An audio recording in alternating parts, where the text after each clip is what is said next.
Welcome, friends, it's the Movie Film Podcast. Movie Film Podcast, enjoy the show. Zach and Sean and Ryan are talking about movies. Movie Film Podcast on the radio. Welcome to Movie Film. This is episode 6, brought to you by Mr. Boy Productions. My name is Zaki Hassan, and I'm joined once again by my good friends Brian Hall. Hello there. And Sean Coyle. Annyeonghaseyo! I have no idea what you just said. Rock and roll style.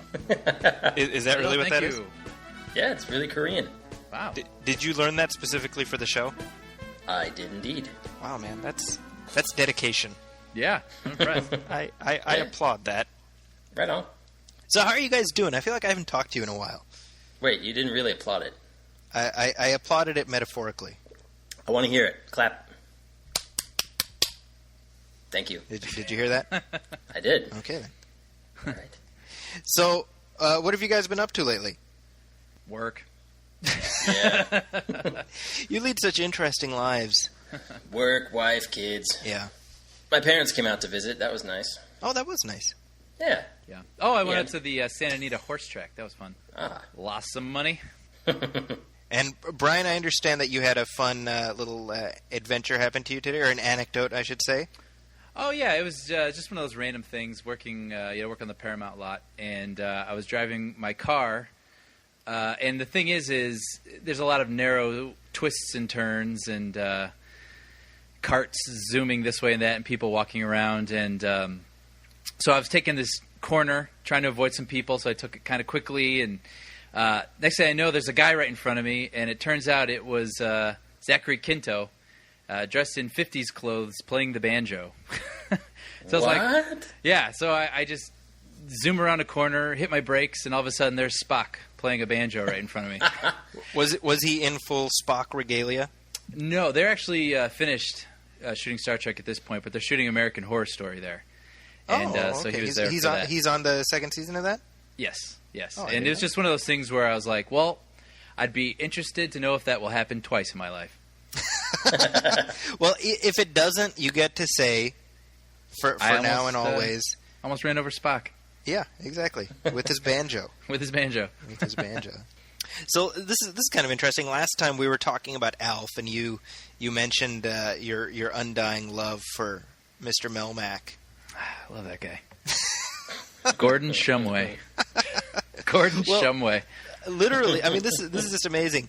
2 days after our episode went live, because we went up on the 24th, and then on the 26th, the folks at Cracked.com, they post an article called "Why Alf is the Most Tragic Fictional Character Ever," which I read it and I immediately thought of you, Brian, because it gets to something where I realized as I was reading it, I was like, you know what?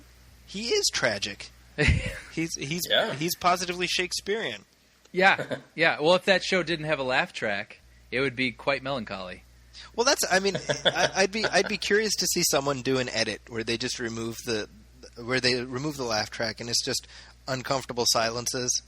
Yeah, like Wonder Years without the inner monologue. Right. Yeah, exactly. Which is brilliant, and people should look up on YouTube. It's hilarious. Yeah. Well, somebody did a version of The Big Bang Theory.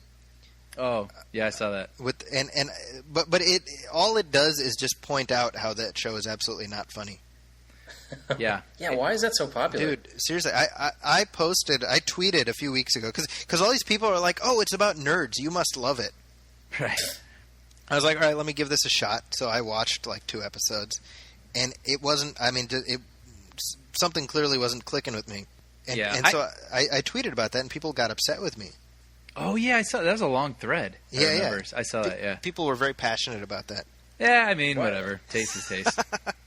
No, but this Alf article is absolutely hilarious. One of the best things in there is it talks about how, like you said, where his real name on the planet... What planet is he from, by the way, Brian?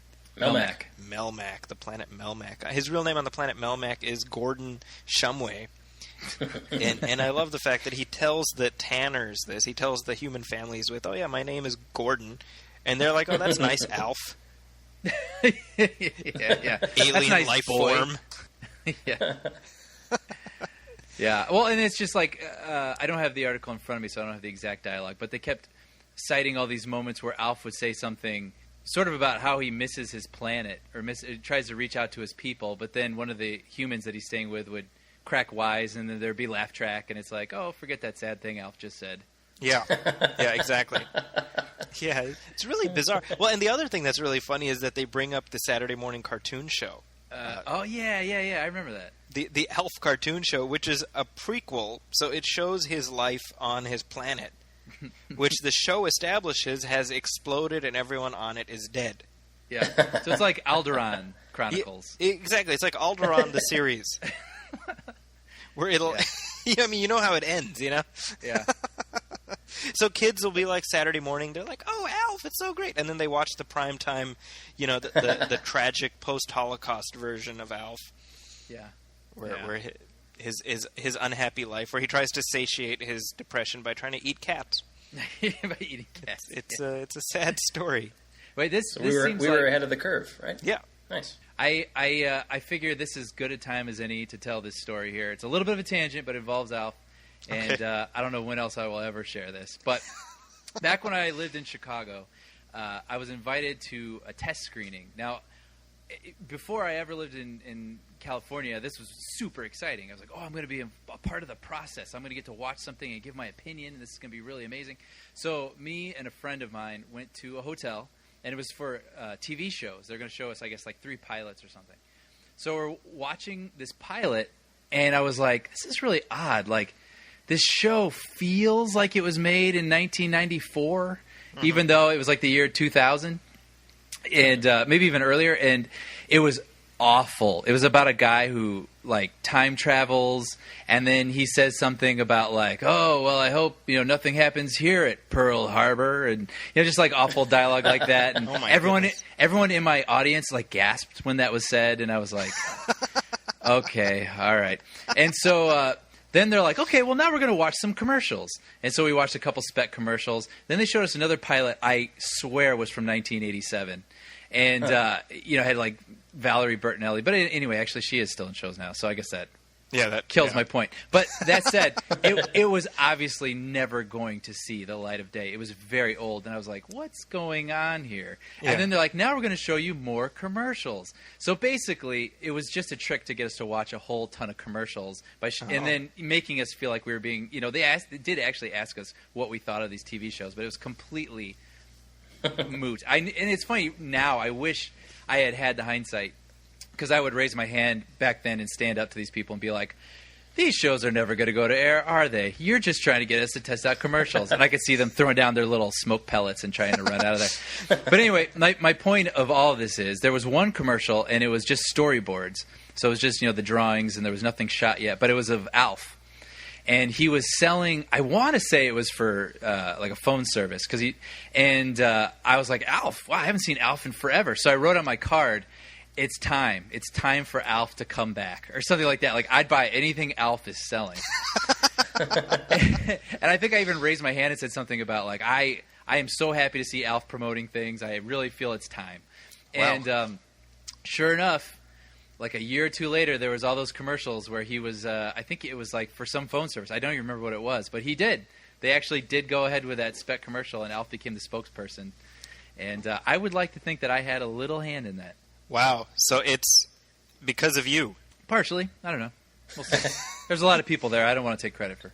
Oh, you should. Come on. I'd like to think Alf was behind the two-way mirror, the two-way glass. Yeah. Hey, did you hear that guy? Ha! Wow. That's I didn't realize we'd get this much mileage out of Alf. Yeah. That in and of itself. But did you know that Alf had a talk show too, by the way? Yeah, I remember. Yeah. Ed Yeah, I didn't McMahon know was that. his sidekick. I mean, yeah, seriously. Like, you say, like, as I'm saying that, I'm like, yeah, that existed. I know. Yeah. So, last time we introduced our brand new email address where people can reach out to us. That is, of course, moviefilmpodcast@gmail.com. And we have our first 2 listener letters that we... Hey. Get out. Yeah. So I For thought real? now's as good a time as any to inaugurate a new segment called Listener Letters. People are actually emailing? They are. It's impressive. Nice. Nice. So here's our first letter. This is from Dan. He writes, "Dear Movie Film." He doesn't know our names, apparently. Dan, I'm Zachy. There's Brian, and there's Sean. Dear Movie Film, Hello. I stumbled across your podcast on iTunes while browsing the "If you like this, you might also like this" banner. The Hollywood Babble-On podcast is my religion, so you can imagine how impressed I was to hear that your show and Kevin and Ralph's show both had segments on the Manimal remake. Nice. I'll give you guys another listen, so you best not disappoint me. Wow. Well, Dan, I think all of us here are pretty big fans of Ralph Garman and Kevin Smith. Their podcast, we love it. So to be compared with them is obviously very cool. We're trying to do our own thing here, but obviously, if there is overlap, it's purely by accident. But it's a happy coincidence. It's a coincidence I welcome. Yeah, now I'm nervous. I don't want to be compared. Well, Dan, we won't be doing any segments about the size of Liam Neeson's junk. So that's one area you'll be disappointed. There goes next week's show. Yeah. Well, have you guys ever heard the Babble-On podcast? Yes. Yeah. Oh yeah. Yeah. They end every episode with by answering the question, "How big is Liam Neeson's area?" Because apparently he has a giant Johnson. And I don't think we can really do anything comparable to that. I but bet but- it's like the visual equivalent of hearing the voice of God. Whatever the visual equivalent of that is. Well, speaking of Liam Neeson's junk, Taken 2 is coming out this weekend. Did you know? I just read that has a 7% on Rotten Tomatoes, but it has a 97% in like viewer anticipation. Yeah, that doesn't surprise me at all. That's crazy. Well, here's the thing. I mean, we talk about unnecessary sequels. I mean, we have a whole segment devoted to sequels and everything else. But Taken 2 to me is kind of like Taken is a franchise the way The Hangover is a franchise. Yeah. Where with the second one, he's just a bad parent. The same way with The Hangover, they're just alcoholics. Right. Yeah. I saw the trailer, and here's the interesting thing, because my first thought with the second one is like, all right, well, this is ridiculous, but immediately I'm like, how on God's green earth do you keep this going into a third one? And you can tell Liam Neeson is fully aware of this, because every chance he gets, he's like, I am absolutely not doing a third one, He's like, no. They had some pictures of me. It was, that's how they made me do this, but. But good for Liam Neeson. I mean, geez, Sure. he's 60 years old. He's kind of in the Charles Bronson phase of his career, where he's doing the Death Wish type movies. Yeah. I like that. I think it suits him. Yeah, I just don't want him to do another Taken.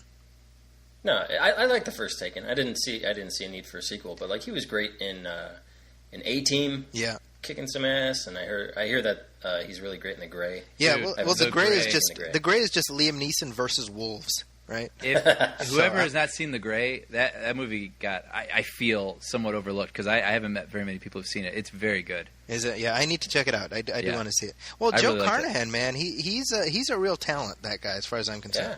Yeah, Yeah. totally. But we do have another letter here, and this is from John. And he says, I've been listening to you guys for a couple weeks now, and wanted to know what your thoughts were on the new Ninja Turtles cartoon. I will follow Michael Bay to the grave, but it sounded like you had your hesitations about his involvement in a TMNT movie. Why so worried? Well, I think we already, John, thanks for writing to us. I think we already discussed why we have some trepidation about the Ninja Turtles movie that Michael Bay is doing. So do we really need to go into that more? No, you gotta find yourself a new messiah there, Johnny. Yeah. Michael Bay is not the answer. Well, I'm telling you, man, Michael Bay has his acolytes. I've told you guys this. I have students who swear up and down that he's as the young people these days say, he's the bee's knees. is what they say. Well, hey, I'm all in favor. If there's going to be some movie that's like just spectacle, it's like this crashes into this, which in turn blows up this. It's like, then great, man, give it to Michael Bay, and I will probably like it. But like, I really do actually care about the Ninja Turtle characters. Yeah. And so I want it to be in the hands of someone who's going to, A, respect the property, and B, be able to pull something out of those characters and that world, the world that I care about. Yeah. So, Have you- and I have you don't guys seen feel the new like show? he's the guy to do that. Yeah, Brian, have you seen the new show? No, I know, Sean. You said that I should check it out. I have not seen it yet. It's great. Now, I Brian, really, really like it. Yeah. you're sort of the turtologist here. Me? Well, Sean. Oh, yeah. Yeah. Yeah, Brian, you're Yeah, kind of an all also. us white boys look the same to you, Zach. It's true. I do get you two confused. It's very awkward. My boys recognize you guys pretty well, though, which is impressive because I just assumed that to them. Because we just call you Whitey. You know, we're like, oh, that's from Whitey. And we Yeah. both answer. No, Sean. So Sean, you're the turtologist. Brian, you're his Yes. loyal sidekick. Professor of Turtology. There you go. That's Sorry, me. Dr. Sean. So there have been 4 Ninja Turtles TV shows, Yeah. Yes. right? There was the 80s, 90s animated show, Yeah. There's that Next Mutation piece of crap that doesn't count. which was a live action show right. with the chick turtle, Yeah. who the other guys are into. Which was. Yeah. Again, we don't count that one. Okay. Wait, what was her name? Did they name her after a painter? Yeah, Venus. No, a painting. She was Venus de Milo, Yeah. or not a painting, but a statue. She wasn't Right. Frida? She, yeah, she was the Hispanic turtle. It's kind of all over the place. That was in the late '90s, and I believe that actually crossed over with with like Power Rangers or something. Yeah, because it was the Saban. What were their names? Suki and Saban or whatever. Well, the producing guys? Shuki Levy and Yeah. and Haim Saban. Yeah. Yeah, it was the same producers. Oh, okay. And then so there was the 2000s cartoon, which we kind of talked about last time, Yeah, which that was good. which is pretty good. And now we have this new show, which is on Nickelodeon. Yeah, and it's CG animated and the whole thing. yeah. So thumbs And up on that. Very much so. Oh, okay. It was. I think last week it was the hour-long premiere. Last Saturday morning, I believe. Right. And I don't think there's a new one this weekend. I think it's the following weekend. Oh. But yeah, big time thumbs up. I thought it was going to be geared more towards little kids based on the previews that I had seen for it. And thankfully, everything that they released online is what happens pre-title sequence. Okay. So it doesn't really spoil anything that you're going to see in the episode. But man, yeah, they really, you could tell it was made by people who really cared about the franchise, and they clearly want their audience to care as much about it as they do. Mm-hmm. The characters are great, the voices are great, the animation's cool. There's action. I laughed out loud a handful of times, which I wasn't expecting to. Wow.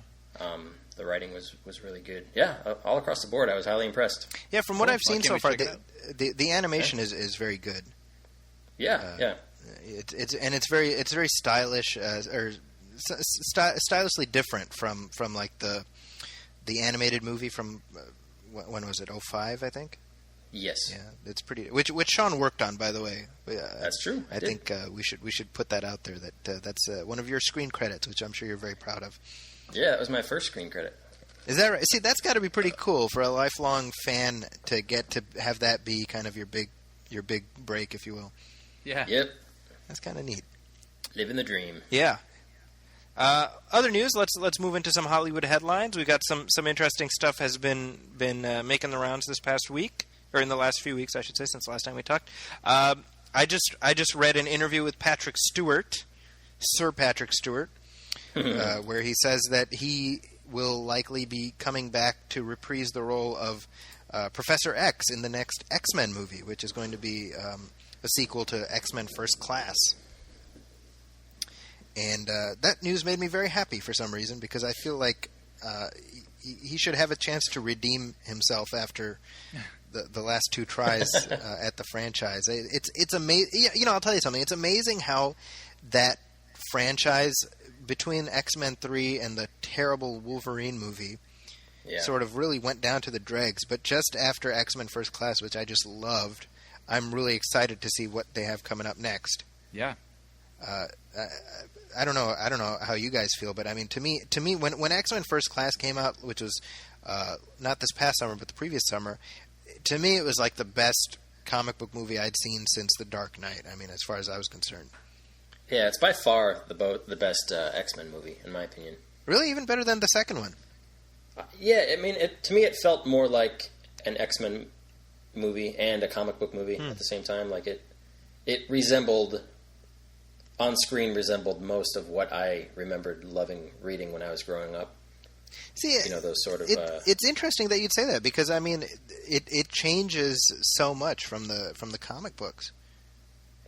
I don't know. I mean, I'm sure a big part of it was the uniforms and the costumes, Sure.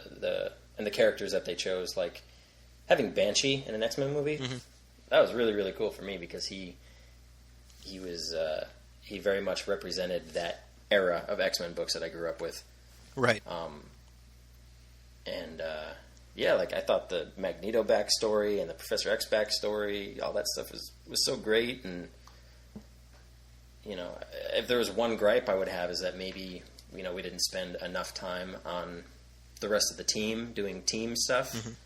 Yeah, fighting but when you think about it, I mean that movie, so much of it is really just about watching James McAvoy and Michael Fassbender just go at it.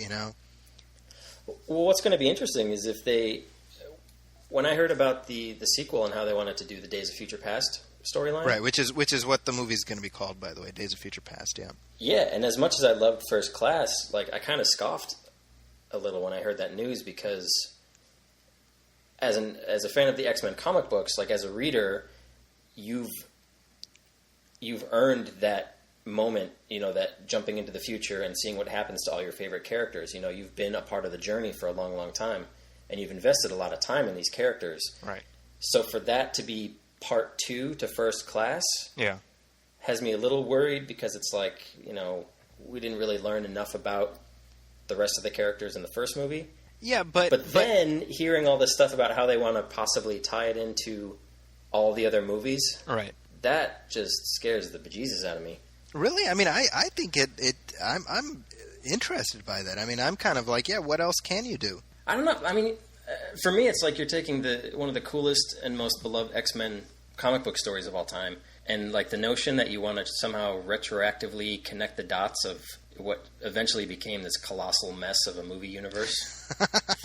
Thank you, Brett Ratner. Yeah. Well, he kind of took a big steamer on that franchise. Yeah. Yeah. I mean, I'd love to be proven wrong, but I don't know. I'm a little iffy. But well, let me ask you. I mean, did you think that X-Men First Class was meant to be a reboot? Because I kind of always assumed that it was meant to fit in with those other movies. I mean, you got Hugh Jackman in there. There's Rebecca Romijn. Yeah, I mean, it did feel like a reboot to me. I mean, it felt like we want to continue with the X-Men franchise, but we want to do it younger and hipper and different, and try to separate it as much from the the 2 Bryan Singer movies, and then the Brett Ratner movie.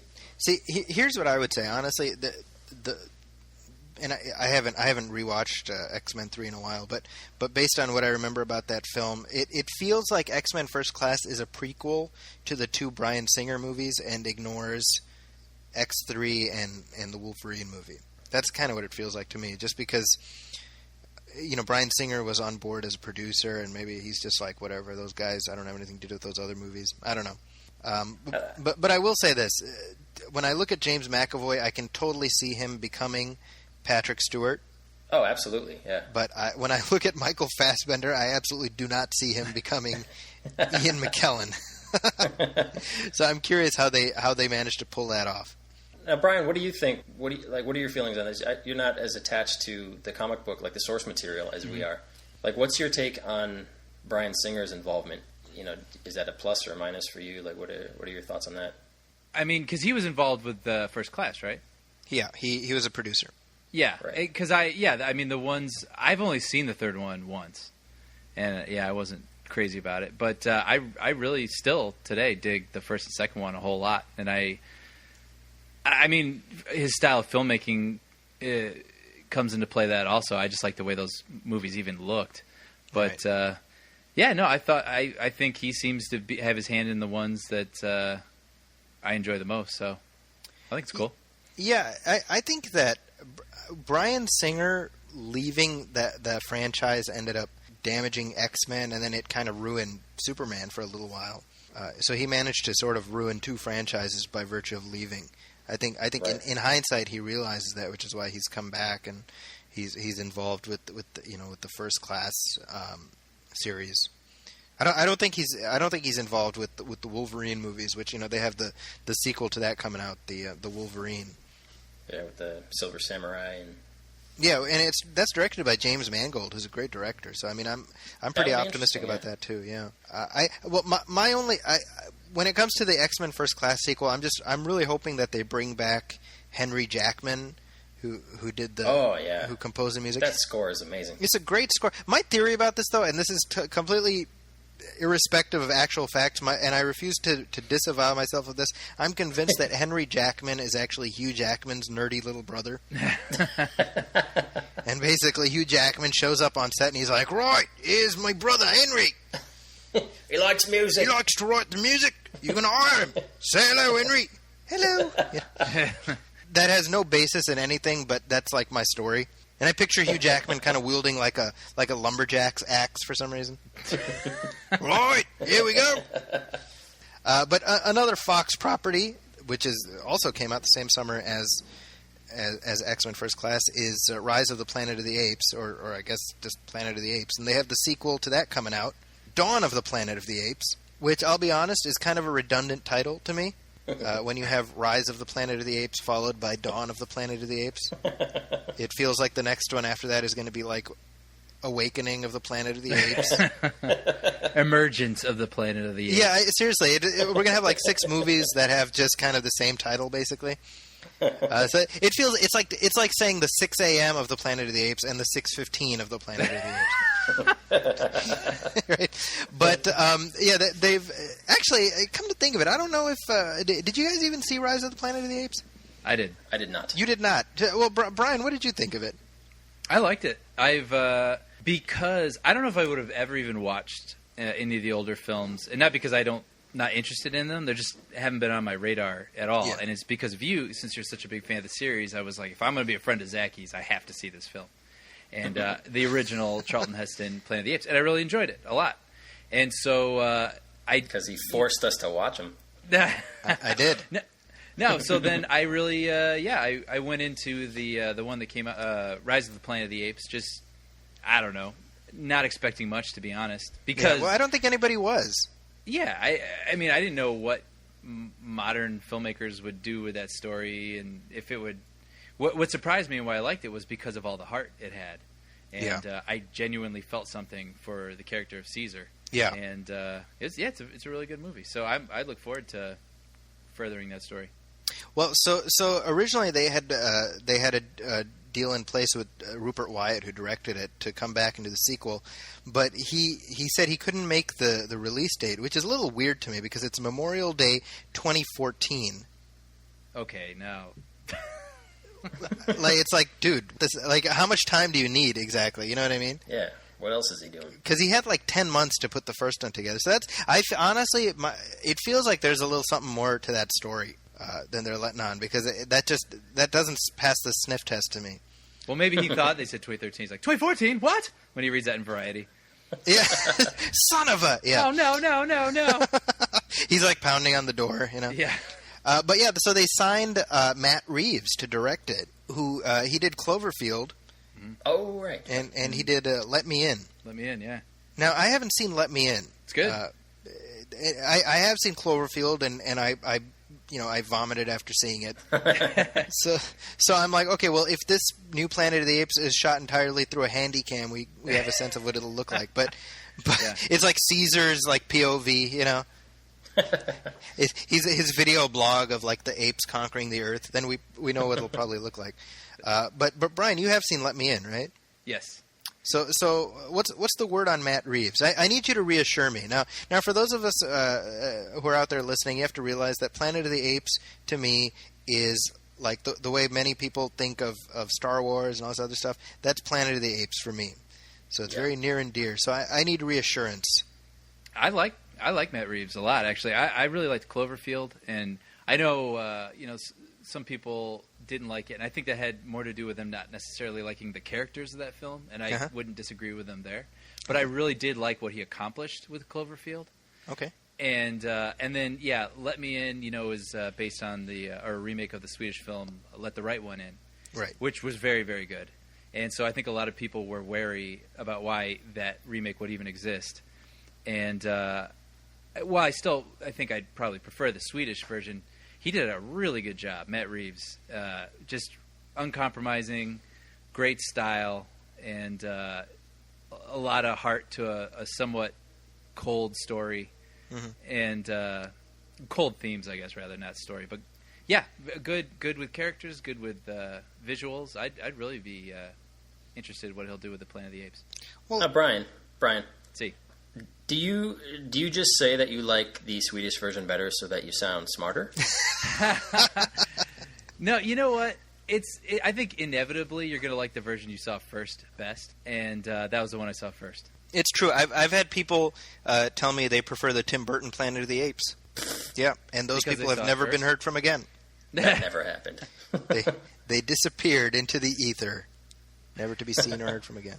Yeah, that movie's unfortunate. I won't get into that because that's going to cause a lot of swearing and probably drinking. So, but actually, we're kind of like we're going through the Fox catalog here because a few weeks ago Tom Rothman vacated the studio. Hooray! Yeah, well, I think a lot of fanboys had that reaction. For those of you who don't know out there, Tom Rothman has been the head of Fox, or had been the head of Fox Studios for, like 15 years maybe? Yeah. Easily. And he's kind of the guy people point to as the reason that Fox franchise movies suck. So the fact that he's gone was a sign for a lot of people that, maybe things are going to start turning around. And obviously we've spent a little bit of time in last episodes talking about Fox's, the Marvel properties that Fox has. We were just talking about the X-Men, and of course they have Fantastic Four. And I know, Sean, you had brought to my attention how Mark Millar, who's a comic book writer, has apparently been hired by Fox to sort of be their point man on their Marvel movies. Yeah, he's kind of like their answer to Joss Whedon as it stands right now. Right, because Whedon is kind of serving the same function with all the Marvel Studios movies. Yeah. So Millar is there to pump in some new life into the X franchises and the Fantastic Four and I don't know, whatever else they got lying around over there at Fox. Now Mark Millar, for people who don't know, he wrote Wanted, which is that's not a Marvel comic. That's his own thing. He created Kick-Ass. Right. And on the Marvel front, he created Ultimate X-Men and The Ultimates. Right. So he's well known. But, I mean, I wonder if he's the right guy for Marvel to be, or for Fox to be sort of looking out for their Marvel properties. Yeah, I mean, I don't know. The news of him being signed, I was pretty indifferent to the whole thing. Mm-hmm. All right, whatever. Yeah. If he wants to do the movies, let him do the movies. I don't care.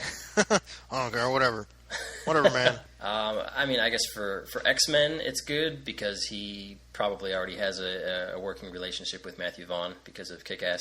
Oh, that's right. Yeah, forgot about that. So that could be a good thing. But I don't know. I mean, I don't know anything about his reputation as a comic book writer or anything like that. I don't know if he's a total space case or weirdo, or if he's a really nice down-to-earth guy or whatever. But you've read his stuff, right? I mean, yeah. I mean, I enjoyed Ultimate X-Men and Ultimates. I remember growing tired of them I don't know if he was still writing them at the time, but I don't know, maybe around issue 20 of each of those, I just sort of lost interest. So I don't know what that means. Yeah. Again, it was I don't know. It felt like this big announcement that wasn't. Coming out of the Fox camp. Yeah. No, I hear you. In other Hollywood news, I guess, Sean, I know you're very excited about the announcement this week of the new host for the Oscars. Oh, am I? So Seth MacFarlane is hosting the Oscars. Say what? I don't know what to make of that, to be honest. I feel like 2 or 3 years ago I awoke from this haze. I felt like Neo waking up inside the Matrix. In a tub of goo? Yeah, in a tub of goo. And he looks around, and there's all these people still plugged in. Because I was like, wait a minute, Seth MacFarlane isn't funny. Yeah. I think we can all agree that the pre-cancellation Family Guy, whatever, those first 3 seasons, I guess that would be. Yeah. are pretty great, and I think they still hold up. Yeah, I would assume so. Yeah. And I think a big part of that is because he was surrounded by good storytellers, people that worked on like The Simpsons and The Critic. Okay. As far as the Oscars go, I don't think I care enough about them to really care that it's this train wreck waiting to happen. Yeah. But I don't know, man. Like the guy doesn't, ever since Fox backed a dump truck full of cash and gold bullion onto his front lawn, like he just doesn't come across as the nicest guy. And if you pay attention to what Family Guy has become, especially in recent seasons, he's definitely not a classy guy or someone who should be admired for his morals or his body of work.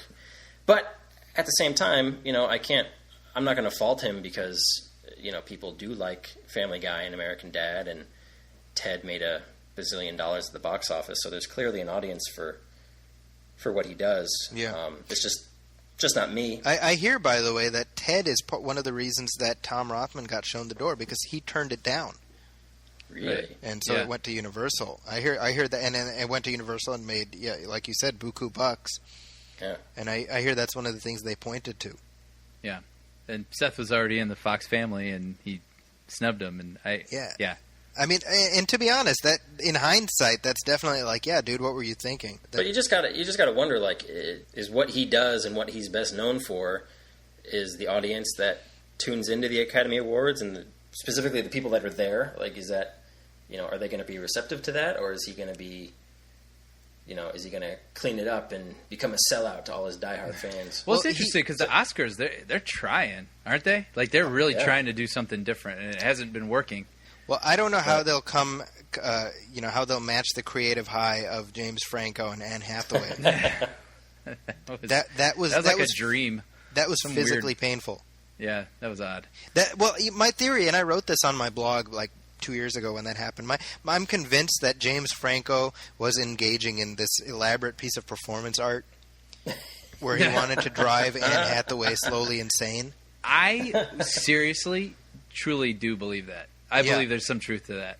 Because I thought I did read later where he said something where he realized what he was in the middle of and had to respond to it somehow, and so he did by trying to be some sort of foil to Anne Hathaway. I actually read that, yeah. If you were to watch it now, right, and what you're actually watching is this woman, like, slowly going insane. As she works harder and harder to garner the approval of people who will never approve of her. It's this beautiful, tragic story. And the Academy Award goes to... Yeah, exactly. James Franco, right? It's like full circle, Yeah. But yeah, that was bizarre. And then last year, I just felt bad for Billy Crystal. Yeah, I remember. I didn't watch it last year, but I remember the big thing was all those tweets that were trending where people were like, "Who's Billy Crystal?" Oh, jeez. Really? I actually don't remember one thing about the Oscars last year. Yeah, well, but that's kind of the point, right? They wheeled out Billy Crystal to kind of be Billy Crystal. What won Best Picture last year? Well, it was... was it The Artist? That's it. The Artist. It was The Artist, that's right. Yeah. Okay. Yeah. But speaking of Fox, that allows us to segue into our next section, which is, of course, Trailer Talk. And we've got some big new trailers, first of which just came out today, and I'm very excited to discuss with you the fifth, Die Hard, A Good Day to Die Hard. Let's play a little bit of the trailer here so people can take a listen.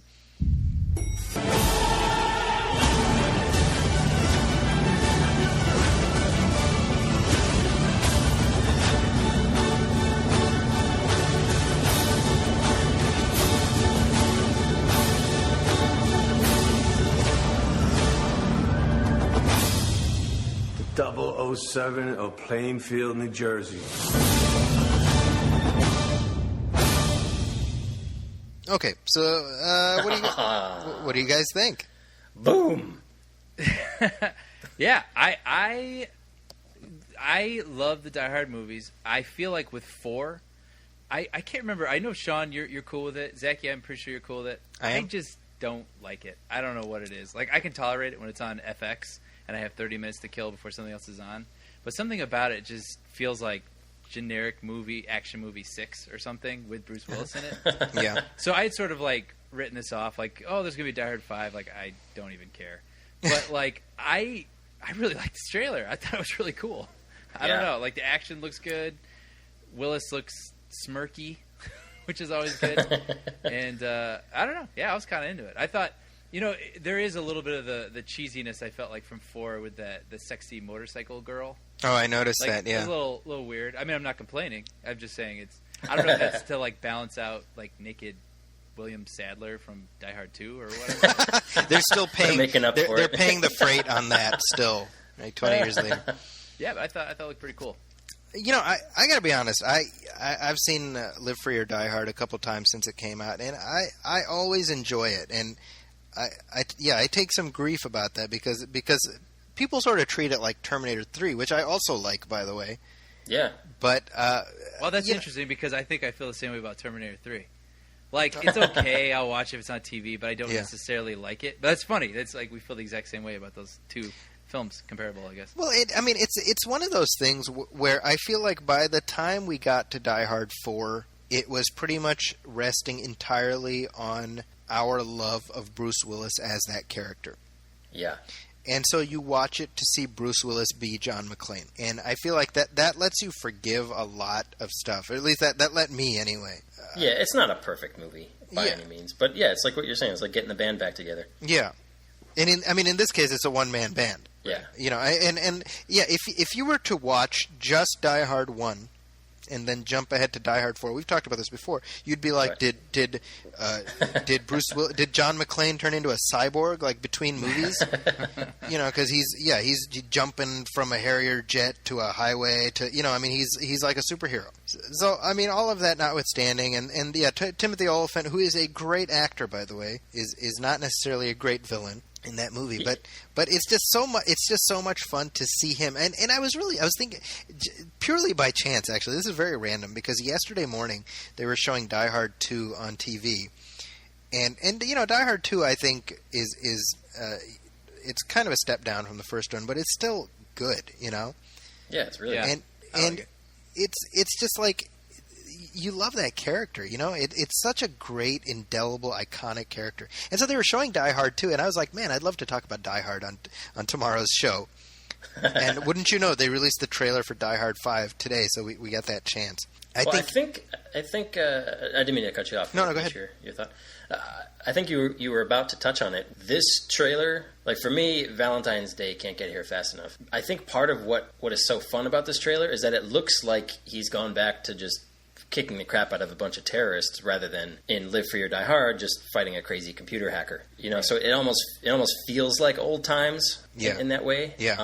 So I think I think that's definitely, it's got that going for it. I just hope that this doesn't start another Cold War because it's about him fighting the Russians and. Yeah, I read an interview with Willis where they asked him about whether he's going to do. Whether he would do a sixth one, and he's basically like, I want to do a sixth one, and then that'll be it. That's good. Yeah, and I was thinking, I was like, that's kind of cool because we get the two trilogies.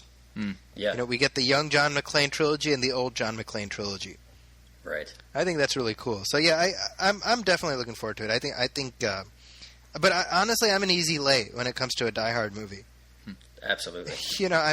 Let's be honest. It's like even mediocre, which let's assume that we classify the fourth one as mediocre. It's still pretty good.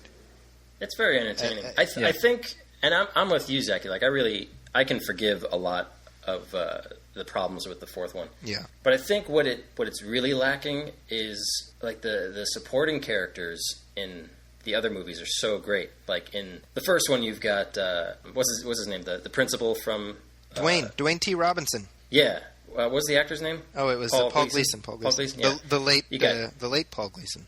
Yeah, you've got him. You've got Reginald VelJohnson. You've got Alan Rickman is just a phenomenal bad guy. You've got William Atherton. And then the FBI agents, Johnson and Johnson. That's right. And then in the second one, you've got Fred Thompson working the tower. That's right. That's what they said about my last cholesterol test. Dennis Franz. Yeah. Dennis Franz. John Amos. Even the weird guy who worked the That's right. the runway. Yeah. What do you say, Marv? I'll be damned if I'm gonna clean up this mess. I will say this about Die Hard 2. It really does have a case of sequelitis. It's all the same. Yeah, I mean, you know what I mean, where the wife is on the wife is on the plane, and then William Atherton is on the same plane. Yeah. It's very like when you it's very like, come on, you know. But then the third one, you know, like you've got Sam Jackson was really great in it, and even like the smaller roles like Graham Greene and that's right, yeah, he's great in that. Colleen Camp as the cops trying to rescue the kids from the school, and Jeremy Irons is a great bad guy. Like those supporting characters were all really fun and interesting. Yeah, and I think the fourth one didn't have enough of that. Like they had their moments. It was Maggie Q, right? Maggie Q, yeah. When he's fighting her, yeah. Yeah, but it's like, it was moments. It's like, oh, she's only interesting in that moment where they're fighting, you know? Right. And it's like, Justin Long is like, yeah, he's a wisecracker. He gets a little annoying at times. He's a Mac, basically. And I'm a PC. Yeah, you know, one of the rites of passage I had after I got married is that I made my wife, God bless her, by the way, we watched all the Die Hards. Oh. This is, you know, my wife. This is how I knew she was a keeper. Two things. Number one, shortly after we got married, she's like, I want to see Planet of the Apes, and I'm like, where's the hidden camera? You know. And she liked Planet of the Apes, or at least she pretends she likes it. But we watched all the Die Hards, and then we rewatched them actually before the fourth one came out. And then when the fourth one is out, we were watching it on DVD, and she was seeing it for the first time. And there's a scene. It's about a third of the way in where basically, you know, in the film, John McClane has to pick up Justin Long's character and take him like from point A to point B, basically, and then all hell breaks loose. Right. And so, of course, all hell breaks loose. So as he's in this underpass trying to get it figured out, he's like, "You stay here. I'm going to go over there and check this out." And he's like walking, and he's like talking to himself. He's like, "You just had to pick up the kid, John. It's just an easy ride." You know, he's like doing the John McClane thing. And my wife turns to me and she's like, "This is a Die Hard movie." And I'm like, yes it is, you know. I'm glad you understand that, you know. But yeah, so Die Hard 5, very cool. I'm not crazy about how they're really bending over backwards to insert the word Die Hard into phrases that we know. I don't care. But yeah, that's like a small price to pay. A Good Day to Die Hard is I guess it could be worse, you know. It could be worse. They also, in other trailer news, we have just released yesterday is The Lone Ranger, starring Johnny Depp as the Lone Ranger. I mean Tonto. It's literally, if you watch the trailer, it's well. Here, let's let the audience hear some of the audio here.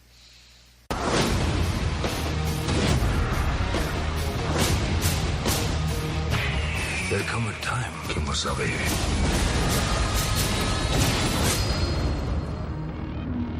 one good man must wear a mask.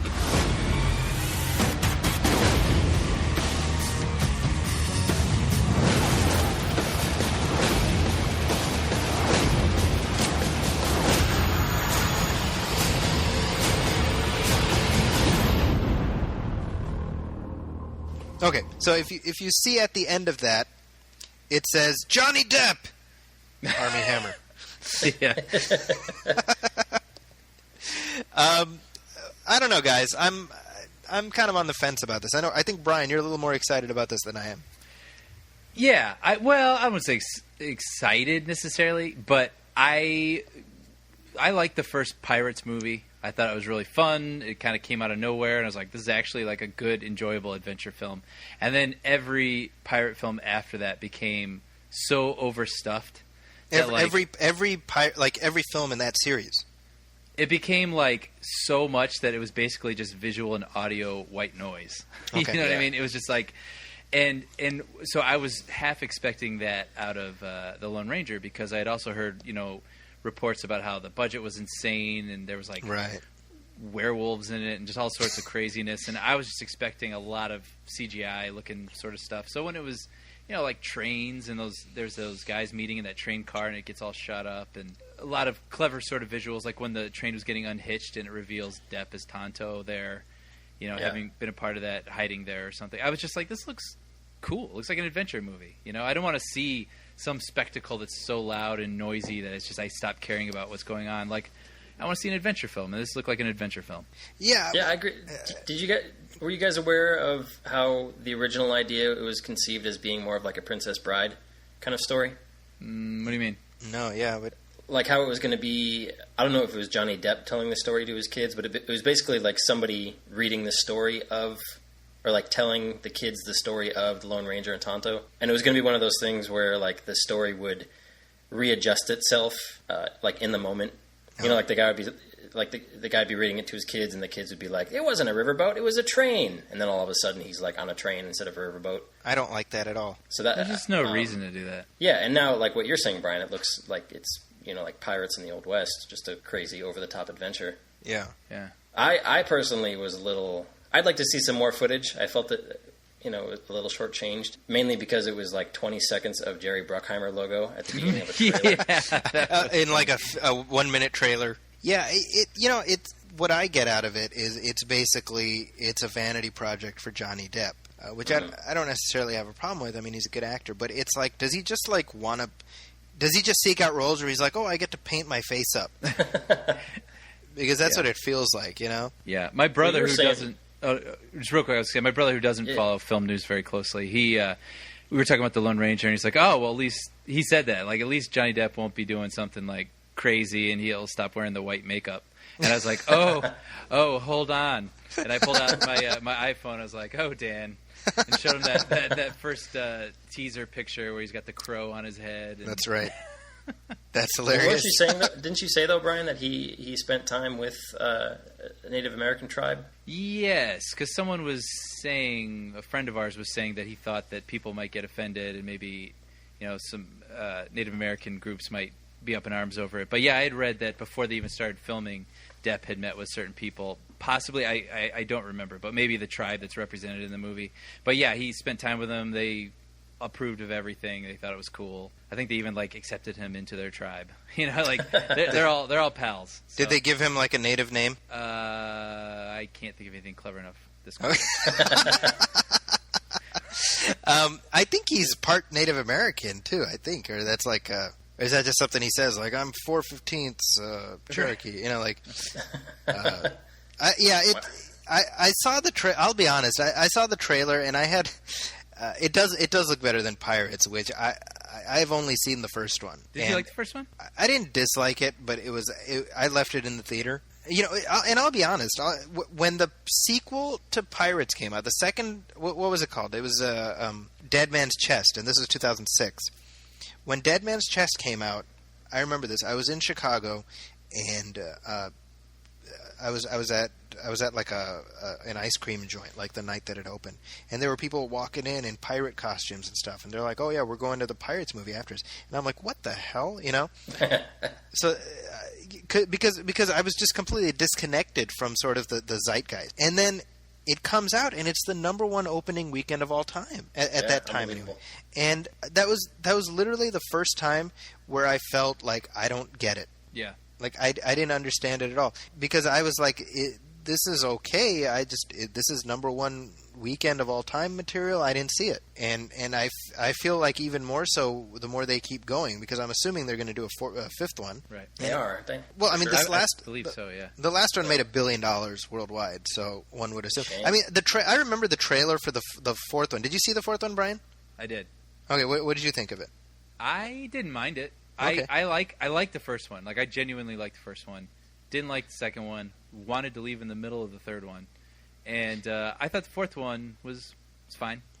So here's my this is how I perceived the trailer for the 4th one.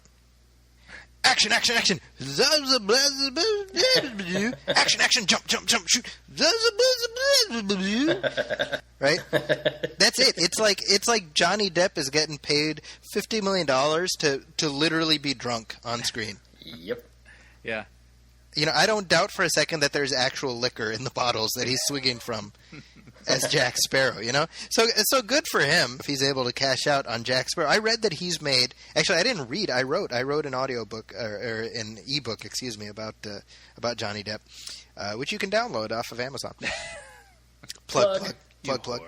But he's made $350 million off of Jack Sparrow. Good Jeez. night. Yeah. Wow.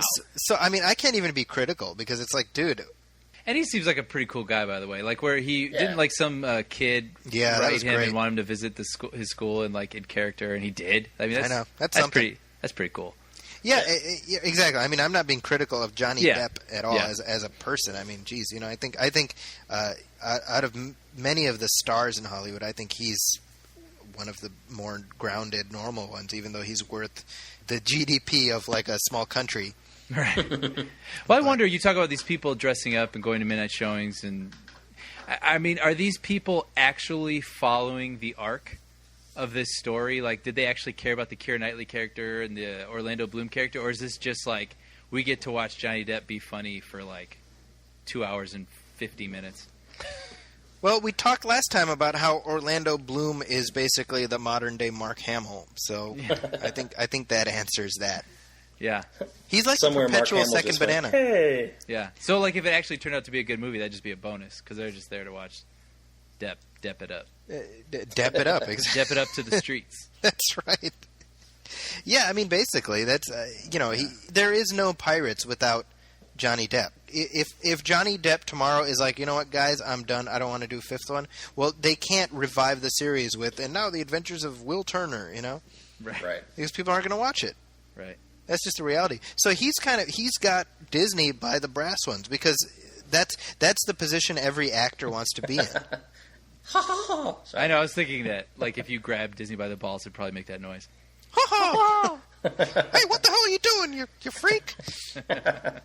Johnny Depp right now. Johnny Depp right now, vis-a-vis Pirates, is like where Robert Downey is with Iron Man. When you think about it, I mean, Downey is slightly more replaceable, but Disney for both. Actually, now that I think about it, Yeah. they'll want desperately to keep both of those guys in the role because it's just too risky not to. Yeah. And it's going to be, in the end, it's a very small price to pay for Yeah. what they're going to get back. So Yeah, well, Johnny Depp as Jack Sparrow. Now, is Johnny Depp worth as much as when he plays Tonto? That's anybody's guess. But in other news, though, that's trailers. We got some new releases to talk about. Now, last time we mentioned the old Judge Dredd, and I feel like we owe it to our audience to briefly touch on the new Judge Dredd, which came out and flopped hard in theaters. It's like one of the biggest flops of the year, but I think it is awesome. And do tell. Why is it awesome? Well, number one, I mean, it's as just a fan of the character, as a fan of Judge Dredd, it's just everything I could have expected in a Judge Dredd movie. Carl Urban is fantastic. It's got a great production design. It's insanely violent, which this kind of movie needed to be. It has a very dark sense of humor, which this kind of movie needed to have.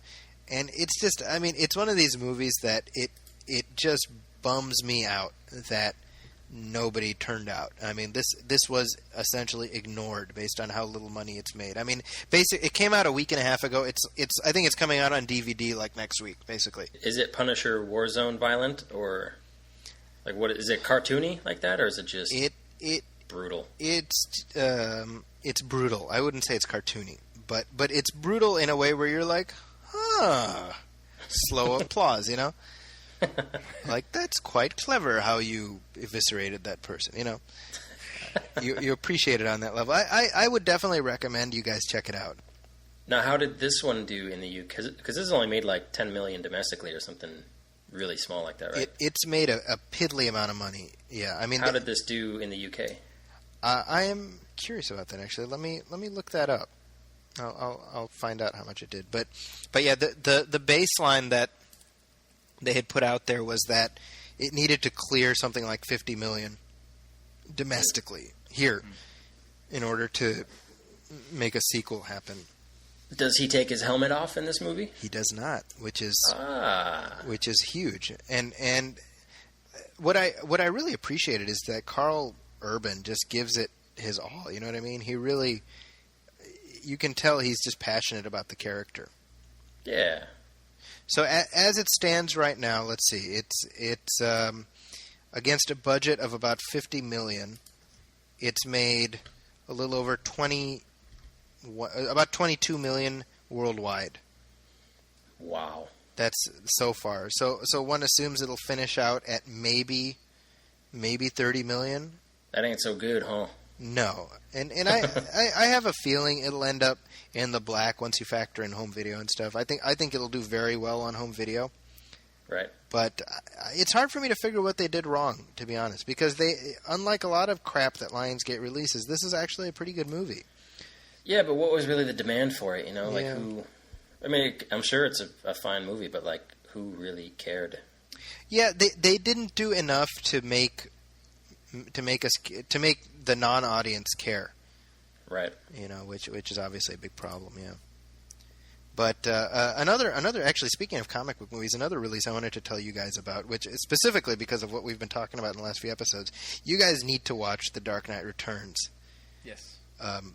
Not The Dark Knight Rises, which is of course the live-action Batman movie, but The Dark Knight Returns, which is the second Batman movie this year. It's an animated film, and it's the better Batman movie this year.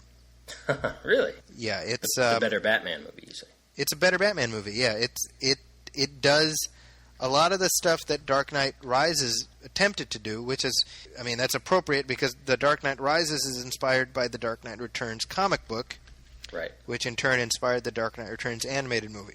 Everybody with me so far? Everybody got that? Yeah. So this is it's like I said, it's an animated film, and actually it's The Dark Knight Returns Part 1. So Part 2 will come out, I think, like 2-3 months from now. And this is for those of you who haven't read the comic. If you haven't read the comic, then my goodness, come on. It's a 25-year-old comic book. It's one of the most iconic, brilliant comic books of all time. It's Batman in the near future, retired. So very, very similar to what Mr. Nolan was doing. All right. And he comes back into play after several years in retirement, and the world is a little bit nastier, and crime is still rampant, and it's just really, really good.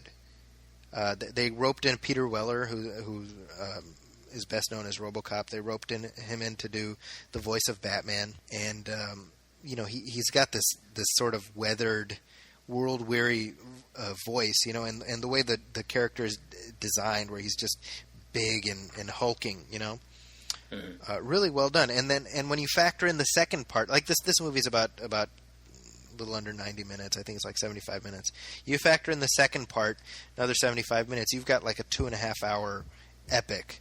Yeah. Well, is this now sort of the pages of the comic come to life, or is this sort of an interpretation of that story that just follows it closely, or? It's an adaptation that I'd say is about 85 to 90% faithful. Mm-hmm. They do get rid of. Brian, have you read The Dark Knight Returns?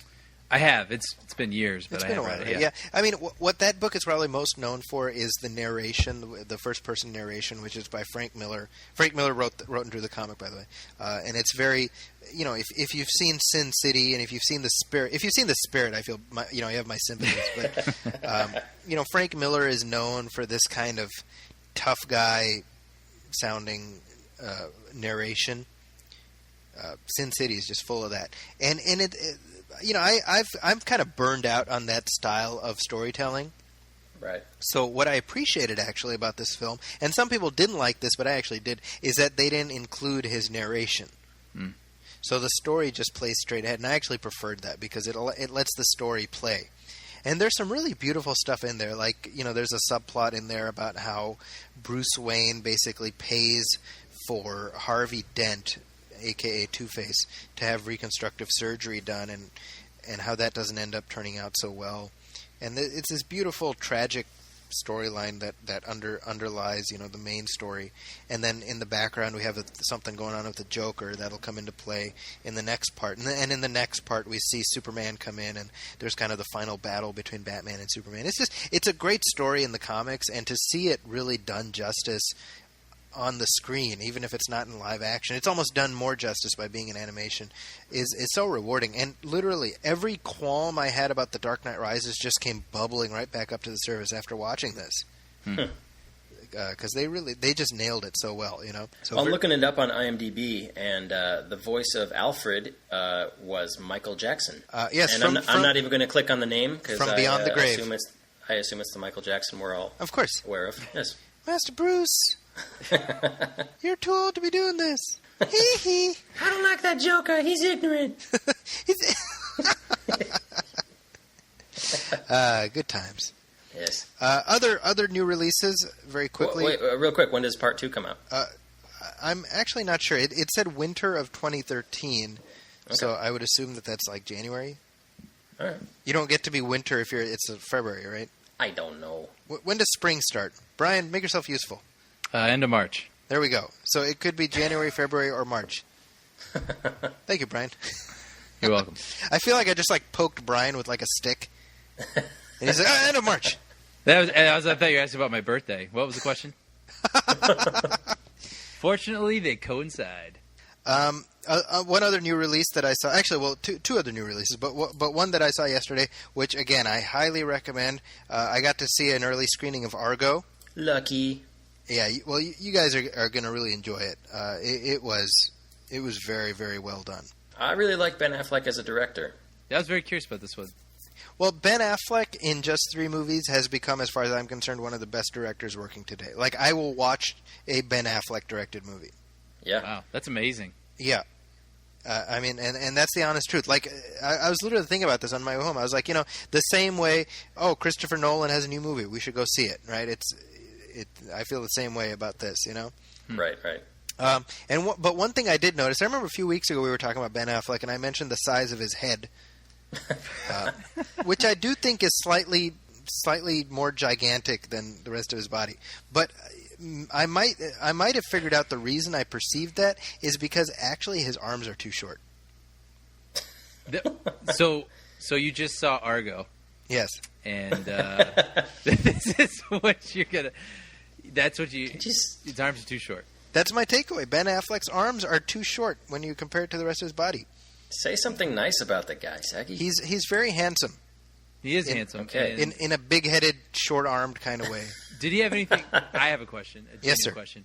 Not about his arms. Did he contribute to the screenplay at all? Because I know he wrote The Town, didn't he? Well, he adapted The Town. Yeah, I wouldn't doubt that he had some hand in reshaping it. It wouldn't surprise me at all. Cool. According to IMDb, he didn't get credit for it. He didn't get credit, but I mean that doesn't mean anything, That's the type of guy he is. He's like, I don't care. It's all for the good of the film. Let me put it this way: there were a lot of lines and stuff in the film that felt like he could easily have done a little bit of a polish on him. I mean, he's a pretty talented writer in his own right. What's the tone of this movie? Is this sort of like a? It's funny because the trailer goes from pretty serious and heavy, and some of it looks sort of breezy and smirky and Hollywood satire. Well, I mean, if you're doing the high concept pitch, it's like Wag the Dog meets Munich or something. Like. Wow. All right. That makes sense. I get it. Yeah, it's very. And actually, here's something that I think is super cool. John Goodman plays. In the film, John Goodman plays a makeup artist who works with Tony Mendez, who's the CIA agent that Ben Affleck plays, to sort of work up the cover, right? The cover of trying to get these American diplomats, not even diplomats, they're like diplomatic operatives, out of Iran.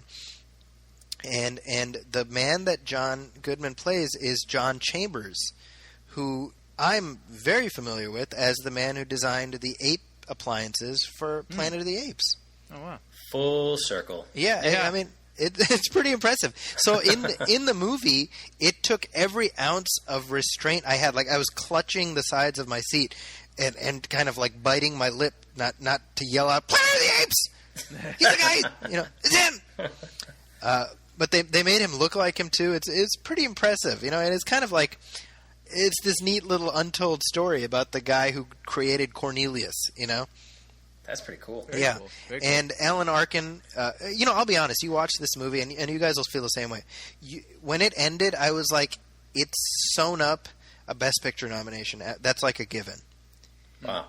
And it's sewn up at least one Best Supporting nomination. And it has such an embarrassment of riches in the cast, you don't know who's going to get it.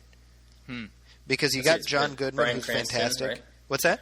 Bryan Cranston. Yeah, in it, right? Bryan Cranston is great. What's his name? Alan Arkin is great in it. Kyle Chandler is in it. I mean, they got all these people. Oh, cool. It's amazing. I mean, it's such a well done movie. And what I'll tell you what I really appreciated about it is that it talks about the the Iranian hostage situation, which happened at the tail end of the Jimmy Carter administration. What I really appreciated, and this goes to Affleck's, I think, abilities as a filmmaker. He spends time going into the political complexities that led to this horrible situation happening. You know, because for me, one thing that I'm sort of instinctively sensitive to is when we have movies just showing hordes of angry Arab people. Right. Yeah. You know, because it's one of those things where I'm like, contextualize it a little bit so that that's not the narrative that we're painting yet again. And so in a film like this, it's like, well, yes, this happened. So, I mean, it is what it is. But Affleck goes that extra mile to give it some sense of like, well, this isn't like the Iranians one day were like, we hate America. There was like a several decades long trail of poop that led to this moment. And I appreciated that, you know. Did you see The Kingdom, Zachy? I did. I did see The Kingdom. I wasn't crazy about The Kingdom. Yeah, I mean, but specifically, what was your feeling on how they handled it in that movie? I mean, it doesn't sound like they went into as much of the backstory. Yeah, well, but, I mean, The Kingdom, I had some different issues with because I lived in Saudi Arabia, right? So right. It like what they were depicting didn't feel like the Saudi Arabia that I had lived in, you know. Okay. And it felt like a Hollywood fantasy version. Okay. Interesting.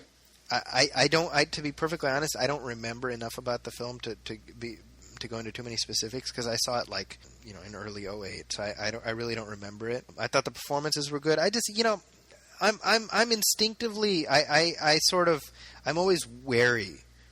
And I guess I'm weary to some extent too whenever we see Middle Eastern characters. I mean, and to this point, I mean, that was my issue with Taken a little bit too.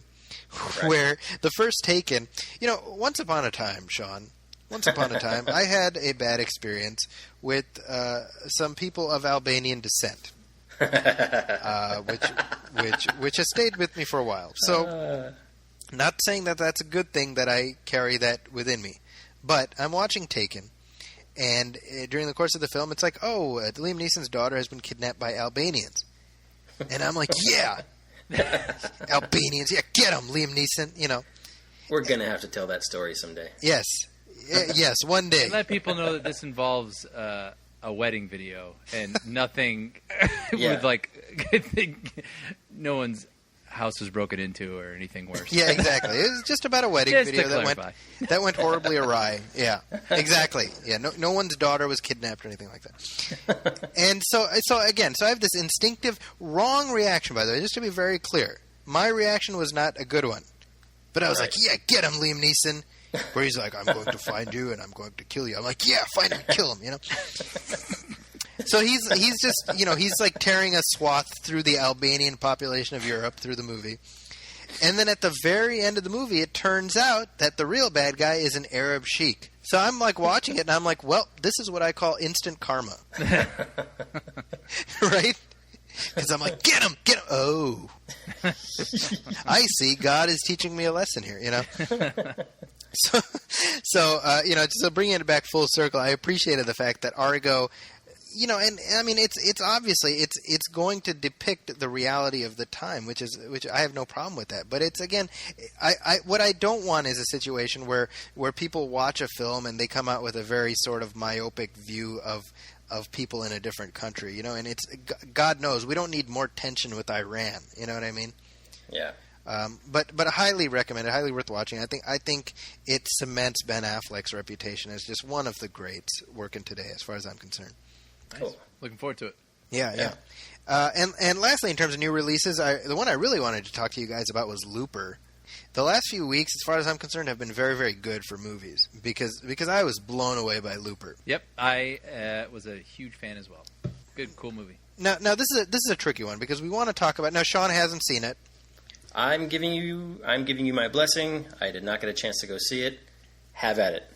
Well, but we want to take into account that you do plan to see it, and there are probably going to be people listening who haven't seen it too.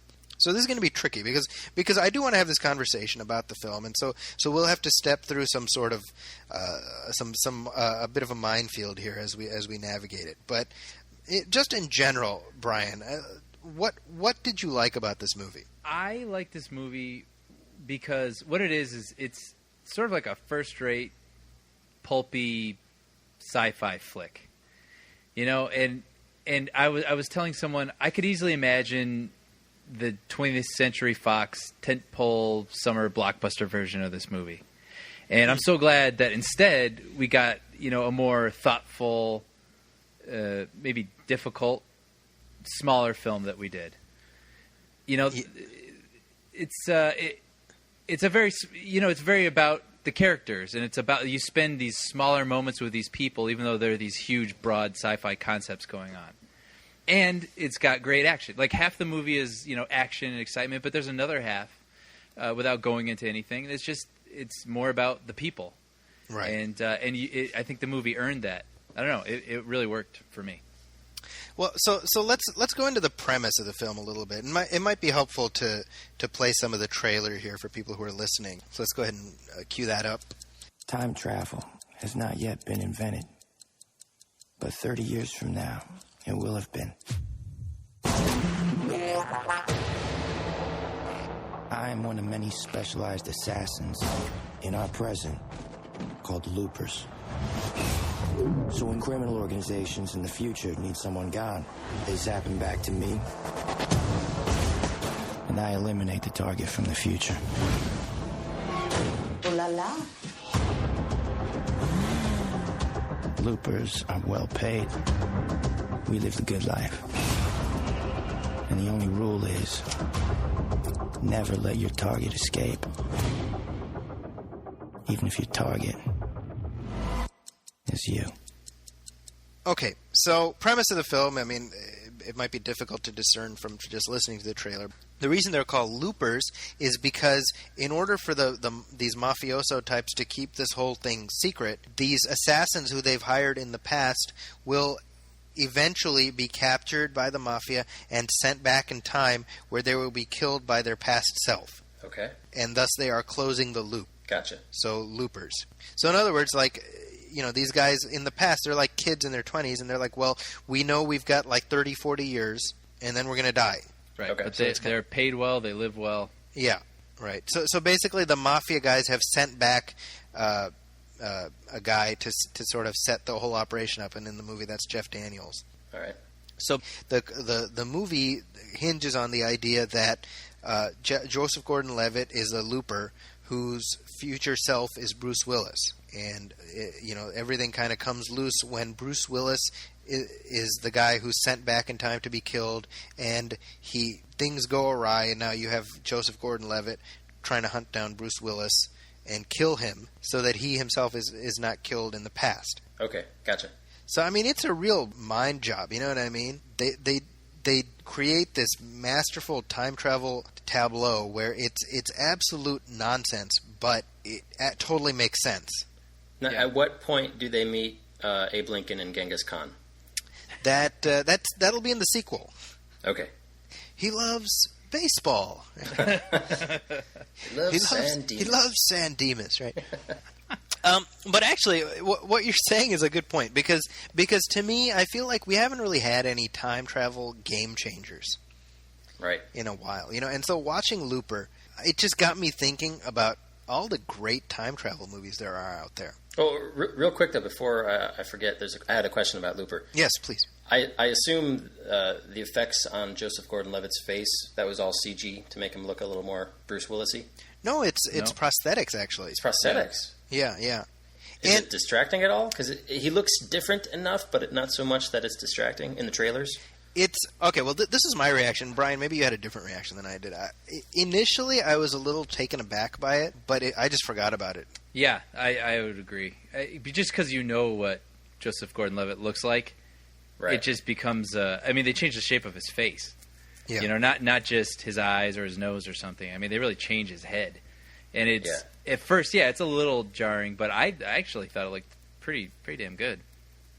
Yeah. Now, I had gotten some feedback. You know, I had overheard some people at work talking about the movie, and pretty much universally, people seem to be really on board with it. And also, across the board, people have said that this feels like a movie that doesn't have any studio notes attached to it. Yeah, Yeah. I believe it. Well, Is that an accurate assessment? Well, I mean, they probably made it for like $30-40 million. I mean, I don't think it was 30 million. And Yeah. I some people I work with who saw it, industry people, and they didn't know, and they thought it was like a $90 million movie. really. Yeah. Suckers. Yeah, well, I mean, it reminded me of Inception, and not in the sense that it's that they're similar at all, because they're really, I mean, other than Joseph Gordon-Levitt, I mean, there's no similarities, but in the sense that Inception was a completely original idea. Yeah. I mean, apparently he ripped it off of like an Uncle Scrooge cartoon, but truly original in the sense that it's not a sequel, it's not a remake. You know what I mean? Yeah. And yet it's gripping and it's engaging and everything else. That's what this felt like to me. Where it's, we've talked about this before, where we watch so many movies that a lot of stuff that other people won't see coming, we see them coming a mile away. And Looper, up until the very end of the movie, I had no idea how things would pan out. Yeah. Cool. Right. I mean, Brian, would you say that's accurate? I mean, I had no idea how things, like how the story would ultimately resolve itself. Yeah, and you just don't know. Yeah, you don't know where it's going, and the marketing has been great on this movie because they've hidden like half this movie from you, which is great because then you're just watching it unfold and you're experiencing it. But it's also, I guess, I'm just so used to science fiction films being like, even when there are these like dystopian futures, it's sort of like, yeah, but Will Smith is there and he's talking about how great Converse shoes are. You know what I mean? Like iRobot or whatever that was. And this movie is not like that at all. Like I actually was a little taken aback by how dark it was at first because I'm just not used to that. Yeah. In big movies that I go to see, and this movie's pretty dark. It's kind of grim, but it's also just really, really well thought out. And they don't. Now I'm just sort of rambling a little bit, but they don't really focus on the technology. Like they don't highlight like, look how cool this gadget is. It just is. Like you're just in that universe with these people, and it's all about the story taking place, and these things just happen to exist, like time travel. Like there's no, which I thought was cool. It's like just accept what we were showing you and go along with it. I like that the vision of the future was almost like the polar opposite of Ridley Scott's Blade Runner or something, where it's the future in the corners. You know what I mean? Mm-hmm. Right. And that obviously part of that is just the budget, you know what I mean? But we have a sense of it being the future in very subtle ways, and I think they convey that in a very clever way. One thing I did want to say, by the way, is there's a child actor in this movie. His name is Pierce Gagnon or Gagnon. Amazing. Yeah. This kid is probably like hands down. You're going to be one of the best child actors I've ever seen. Wow. Yeah. Just an amazing, amazing performance in terms of the reality that this kid brought to it. I was blown away by that because we've seen enough fake kids. I mean, this isn't, it might be a tumor. Like it isn't that. There was a real visceral reality to this kid that really blew me away. Yeah. Well, I can't wait to see it. Yeah, and also, Sean, you'll appreciate this. Piper Perabo is in the movie, and you get to see a lot of her. Yeah, I read Paul Shire's Facebook wall. He talked all about it. Oh, okay. Well, there you go. Yeah, I didn't see that. You get to see all kinds of Piper Perabo, so that's something you might be in the market for. But when we talk about, I mean, Looper's obviously it's a time travel movie, and I think it's fantastic. There haven't been that many time travel game changers that I can think of, right? I mean, before Looper, I can think of like the Terminator, and I would honestly put Looper in the same class as like the first Terminator. Wow. In terms of being a fresh idea that does something really unique and interesting with time travel as a concept. Right. But it got me thinking about time travel movies in general, and I wanted to ask you guys, what are some of your favorite time travel movies? Let's have the time travel talk, because I'm in the mood for a headache. as we discuss paradoxes and start realizing that reality doesn't exist anymore and all that other stuff. Well, it's already been referenced, but for me, one of the few that I wrote down is Bill and Ted's Excellent Adventure.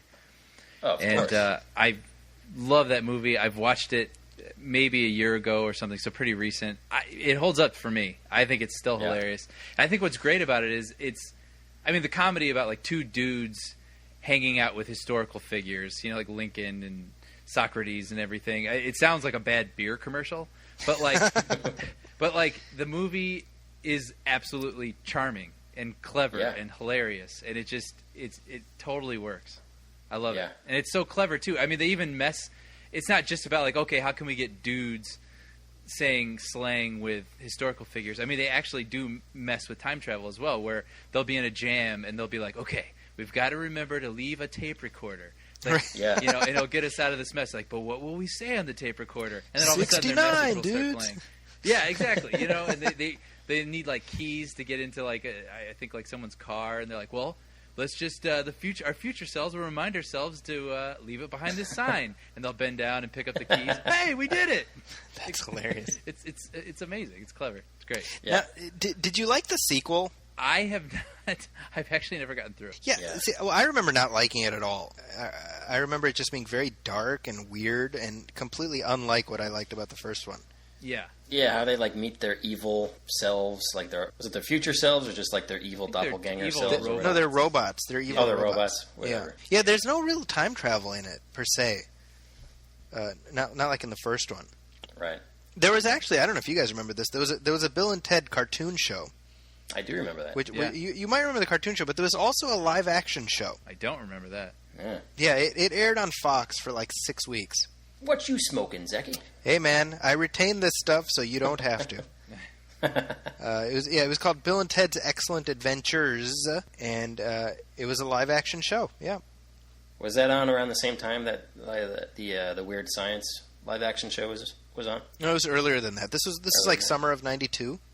Okay. And it was because the cartoon show was on for I think 2 seasons. The first season actually had the voices of Keanu Reeves and Alex Winters, Cool. and then the second season had the voices of the guys from the live action show. Okay. Yeah, and it was like the same thing. You know, they just go to different times Right. every week and have adventures with Sigmund Freud or whatever. Yeah, it didn't last, obviously. But there's other movies that do kind of more out there stuff with time travel. I mean, we're talking Looper, which is Bruce Willis, and so immediately I think of 12 Monkeys, Right. which I just watched again recently, and I loved it all over again. And to me, that's another one of those movies that's just so dark and so great, and it's actually a remake of a French film called La Jetée.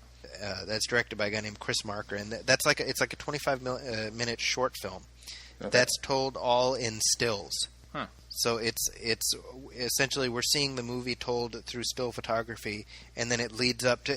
You guys have seen 12 Monkeys, right? Yeah. Yeah. The end of 12 Monkeys is it has kind of this twist ending that ties the whole thing together. That's taken directly from this film La Jetée. Okay. But that's another one. Like I feel like Bruce Willis when he picks sci-fi movies, it's kind of hit or miss. But when Looper and 12 Monkeys are two nice bookends because Right. they come almost 20 years apart, and they're both really solid. I'm going to throw 2 at you. Okay. Hot Tub Time Machine, Okay. just because of the awesome ridiculousness of the premise, and the running gag of them wanting to see how Crispin Glover loses his arm Oh right. Right. was brilliant. That was just a brilliant thing. And overall, I thought it was really funny. I mean, I thought it was so silly and so stupid that it was funny. I personally liked that a lot more. I had a better time watching that than The Hangover. Oh, I which 100% came out. 100% agree with that. Yeah, around the same time, right? Same year, No, Same season? Hangover was 2009, right? and Hot Tub Time Machine was 2010. Okay. So they were like a year apart. Yeah. But still, if you compare the two, I liked Hot Tub Time Machine better. But the other one I want No, to I throw at agree you, with that, Sean. I actually totally Yeah. agree with that. just I don't know, just more likable characters. The thing with what I wasn't on board with about the Hangover movies is that I didn't care what happened to any of these guys Yeah. because they were all pretty stupid and pretty annoying, and I don't know. I didn't feel like anything was earned. Like I didn't care how their stories ended up. It's like, yeah, I laughed at the boob jokes and the fart jokes and the Well, my thing with Me- The Hangover is honestly the first one was what it was, and I think Yeah. I saw it after all the hype, right. which may have damaged my perception of it. But I saw the sequel fairly recently. I skipped it in the theater, and it's It's pretty worthless. the same movie, man. Yeah. It's the same. And so, and I read that they're filming the third one, and I'm like, look, man, unless the third one starts with them dead, and the mystery is like how they died that we try to figure out, I don't, and it's actually this very dark meditation on like the dangers of alcoholism. It's like a total left turn for the franchise. I mean, did we really need a Hangover trilogy, No.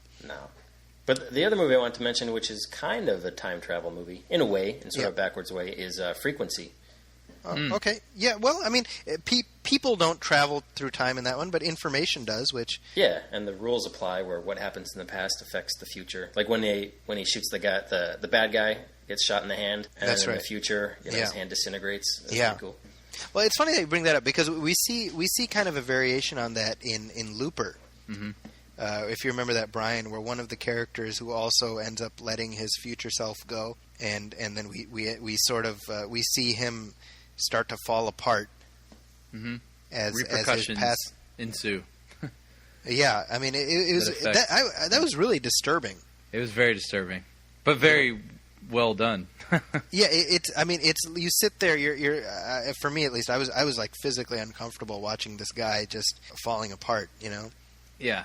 Really well done. Yeah, and I think that Frequency is. I mean, actually, this is time travel movies in general, where very few are the time travel movies that withstand the late night conversation over a cup of coffee.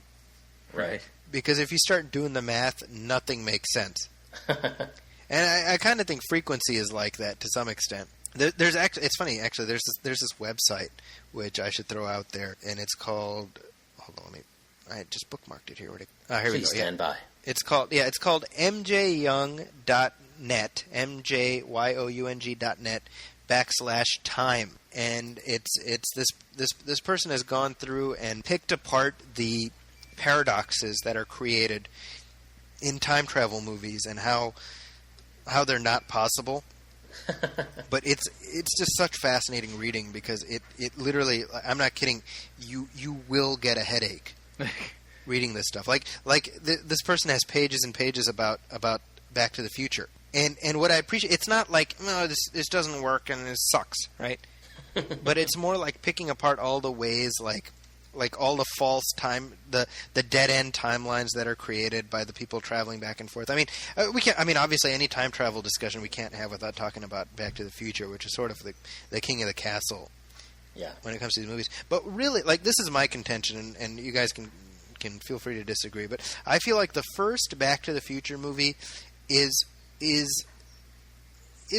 really a time travel movie per se. It is, obviously, because it's about time travel, but it's not really about the mechanics of time travel. Right.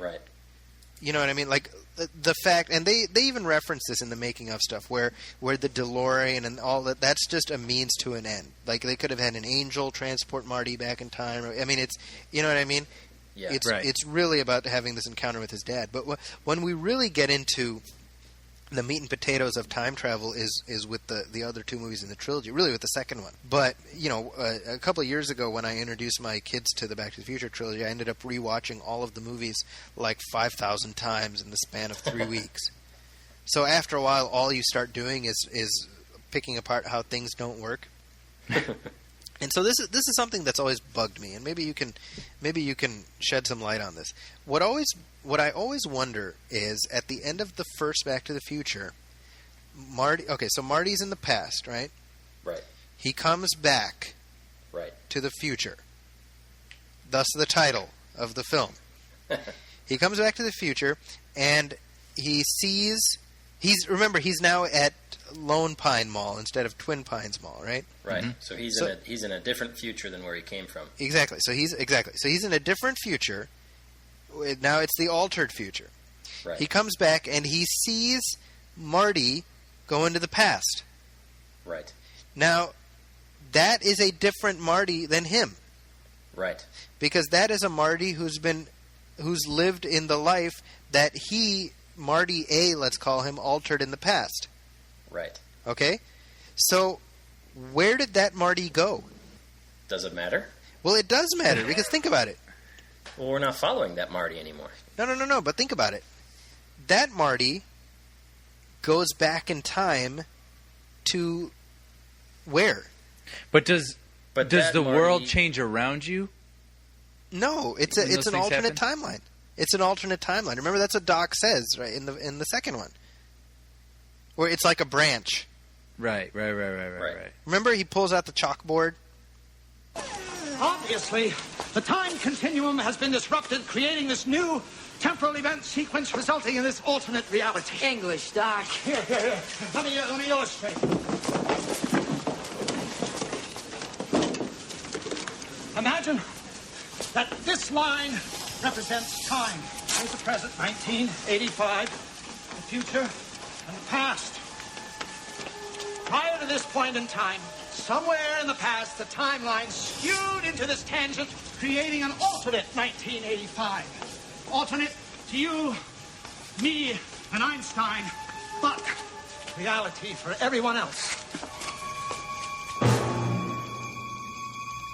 Yeah, so I mean, he could be going wherever he wants to. It doesn't matter. No, but it does matter because he's going to go back into the past. Yeah, into a different past from a different future. No, but think about it. Okay, Yeah. So our Marty goes back in time. Our Marty, his dad is this wiener who everybody picks on and whatever. He goes back in time, changes everything, and now everything is the way it is. Now, why did Marty change everything in the past? Because he knows how things were supposed to be because of how his parents described it to them. Right. Well, this Marty has a good life. Right. So he goes back in time. What's he going to change? What I'm saying is it doesn't matter because that Marty is creating his own timeline. So that's another branch, you're saying? Yeah, which we don't get to see. Ah. And then, see, now think about that. So then he goes back, does whatever, comes back to the future, creates another branch, and then he goes back. So we have like an infinite loop of branches that's being created again and again. Yeah, and I mean, you could argue, why does privileged Marty, why does he even need to go back in time in the first place anyway? Exactly. But it doesn't matter. We're following poor boy Marty. Yeah, and why does he? Anyway, yeah. Seriously, we're gonna. we're gonna. 2 hour show. 2 hour show. This is just gonna keep going. Well, okay, but here's another one. This is from the third one, and this is something that's always bugged me. Right. So in the third one, Marty is in 1955 with Doc from 1955. He's going to get the DeLorean and go back to 1985. You with me so far? Mm-hmm. And then he sees the gravestone of Doc in 1855. And he says, I'm going to go back in time and rescue you, right? Right. Because remember, Doc, according to the gravestone, Doc died like a week after he sent the letter. So 1955, Doc is like, I'm going to help you. I'm going to build the DeLorean with you, and I'm going to send you back in time to help me. Right. Right? Okay. So Marty takes the DeLorean, goes back in time, meets 1985 Doc, who is now in 1855. 1885. 1885. Yes. Correct. Yes. So 1985 Doc is now in 1885. Right? Somehow Now, I'm following you. Yes. Okay, you're with me. Okay, and you've memorized these movies, so you know what I'm talking about. So Marty meets Mad Dog Tannen, and they drag him through the square. Remember, and then Doc rescues him, right? Mm-hmm. And then what does Doc say? He says, "Marty, what are you doing here? I told you to stay in the right." Yeah. Right. But why would he ask him that? Because the him in the past already knows why he's there. He's there to rescue him.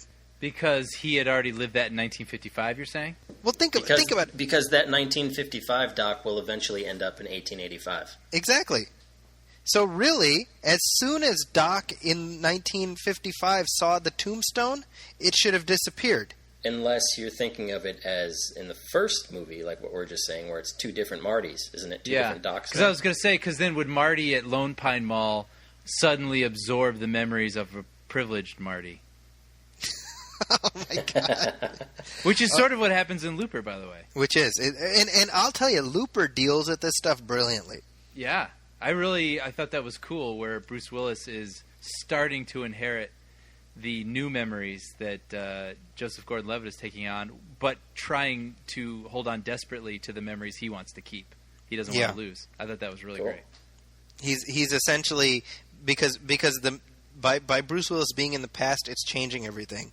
So now Joseph Gordon-Levitt is going off on a different tangent, and that's affecting him in the future. Which they did in Frequency when Dennis Quaid doesn't die in the fire.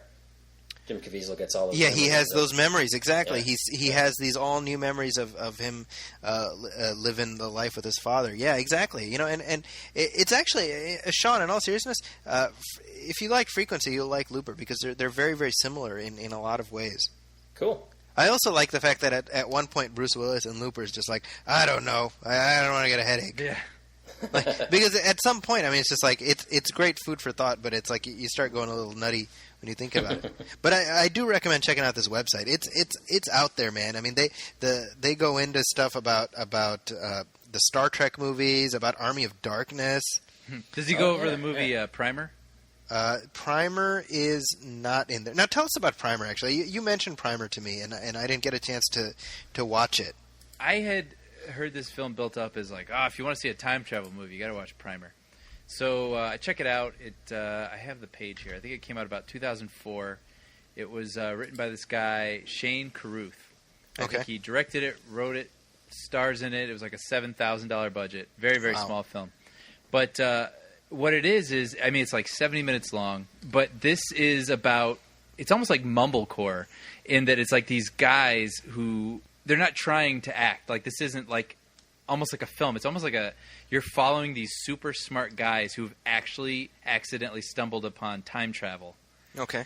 And so the movie just does not apologize for explaining everything. And like exactly how they do it and how, like, the logistics behind it. And it's not even, I mean, there is a story to it, but it's really more about how it works and what these guys go through to make it continue to. And it's super dry, but really, really interesting. I really enjoyed it. Yeah, it's on Netflix Instant. So I added it to my queue. I was actually hoping to check it out before our conversation. I just ran out of runway, but based on just your recommendation, I do want to check that out. Yeah, I'm looking for. I saw it a little while back, so I'd like to watch it again just to be refreshed on it. But I really enjoyed it. It's one of those things again where I would have a hard time recommending it to people who don't enjoy headier films. Let's say, Yeah. You know, I'm sure it could lose a lot of people. A lot of good people could get lost by this film. But it's we lost some good men back there. Yeah, but I found it just crazy engaging. Oh, okay. I'll definitely check that out. Yeah. I don't think we can talk time travel without mentioning the Terminator. Of course. Absolutely. And okay, so here's the thing with Terminator. Here's my Terminator theory, which I'm going to bounce off you guys, and you tell me if I'm just seven kinds of crazy. If you think about the Terminator, the whole premise of the first film is that Kyle Reese comes back to 1984 from the future. He impregnates Sarah Connor. She gives birth to John Connor, and he then, of course, becomes the Messiah of the Resistance and everything else, right? Mm-hmm. So my question is that how it always was? In other words, was that always destined to be, or was there a John Connor first before Kyle Rayner came back? Was there an original timeline? Kyle Reese.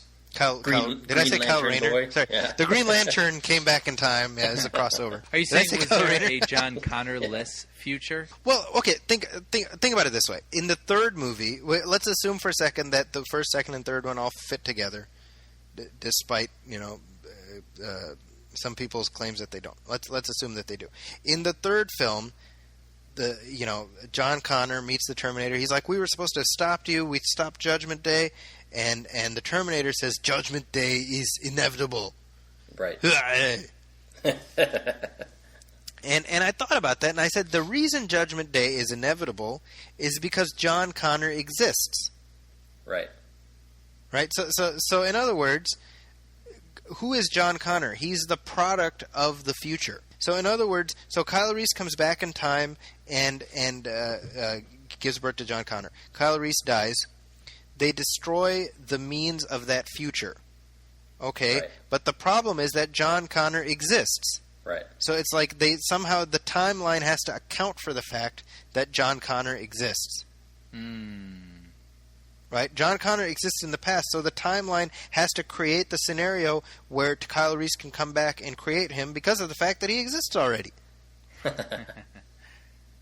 Right? Yeah. But yeah, by yeah. the time... But if you think about it, if you think of it as one linear timeline, Kyle Reese dying in the future, he's really... Or dying in the past, he's really still dying... Like, it's still his present, even though to us, he's dying in the past in the timeline itself. Yeah, like if we're looking at the timeline from like the overhead view. Yeah, Right, but it's not about Kyle, it's about John Connor. right. So my thing is like the reason that all this trouble starts, really, if Skynet was smart, and here I'm going to give advice to the computer that's trying to kill humanity, is don't send anybody back in time. And then John Connor can't exist. All right, then. Yeah, see that? Think about it. I think that makes sense in my mind. Hold on. Did you guys ever watch the TV show, by the way? No. The Terminator show? Yeah, I lost interest pretty quick. Yeah, you know, I've had a lot of people whose opinions I respect really talk it up. But I'm just, I don't know. I don't know. I have a tough time translating the Terminator series to a TV show. I don't know where the show eventually went, but the first few episodes, it was like, hey, everybody's a Terminator. Yeah, Trying to well, kill John basically. Connor. Well, I know that towards the end of the show, they brought on Brian Austin Green, or Bag, as he likes to be called, first name douche, as Derek Reese. So he's like he's John Connor's uncle. That's all. I'm bored with this. Just thought I'd throw that out there. I've never seen the show. I have both seasons sitting in my shelf on Blu-ray, but I've never gotten around to watching it. Could be great. I have no idea. I just didn't. Yeah, exactly. And then, of course, we've spent a little bit of time talking about it, but time travel, got to talk about my favorite, Planet of the Apes. Oh, yeah, naturally. That's of course, in my opinion, one of the greatest time travel movies ever made. And that's all. We're not arguing. We're waiting. No. No, you know, that series, what I really love about it is that it's actually not a time travel movie per se, in that it's not really about the characters in the first film anyway, as it exists, aren't traveling through time. They just go to sleep and then they wake up however many years later. You know what I mean? Mm-hmm. Yeah. And in the third one, it became kind of a time travel movie because you have characters from the future, from 2,000 years in the future, come back to now our past, but at the time the present, and essentially changing the timeline. But I love this stuff, and I love how much thought they put into it, and it's completely wacky and out there, but it just works, and I think that says something about the genre. I think there's a reason that this genre does so well. I think we have a basic fantasy about being able to either go back and change how things went, or go to the future and see how things will be. Yeah, totally. I think that just, but let's talk about. We've talked about a lot of the good time travel movies, and I'm sure we're missing so many. Let me add one. I just want to add one because this came to me very late, and this was one of my favorite movies as a kid. But Flight of the Navigator. I was going to say that. I was actually going to bring that up. Remember? Yeah, that was awesome. I love the idea. I remember as a kid. I mean, it was fun because it's sort of a spaceship movie, really. But I loved the idea that there's this boy in, like, let's say, I think it's like 78 or something like that, 1978. And then he goes missing.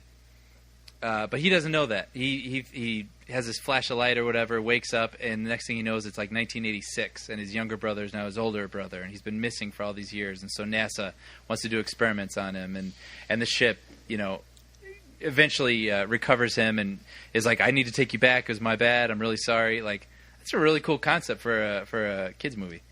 Yeah. Well, I miss the days when kids movies were a little bit headier than they are now. Yeah. Yeah. Because now it's like the Lizzie McGuire movie. Yeah, there used to be movie. danger. Used to be danger in kids' movies. You don't see that a lot anymore. Yeah, kids used to die. Remember that? The good old days? Well, I mean, I miss stuff. I mean, I miss stuff like Last Starfighter, and like I feel bad for kids these days because it's just they don't have the caliber of stuff that we did. None of them have any balls. That's right. That's true. The Disney company has taken them all. all for themselves. But let's talk about some of the not so good time travel movies. Let's. While we've got a little bit of time on the clock here. Ninja Turtles 3. No, okay. I should have seen this one coming. Ninja Turtles 3. That's the feudal fable, right? Isn't that what it's called? Or Turtles in Time, or whatever it's Turtles called. in Time. They go back to ancient Japan. It was such a. Ugh. I've never seen Turtles 3. I've never seen it either. Are you serious? I've never. Well, apparently It I'm not is missing anything. It is amazingly bad. Why is that though? Well, I mean, by this point, like their budget was like a nickel, a nickel and a candy bar or something. I don't know. A stick of chewing gum. It was so stupid and it didn't make any sense, and I don't know what to say about it.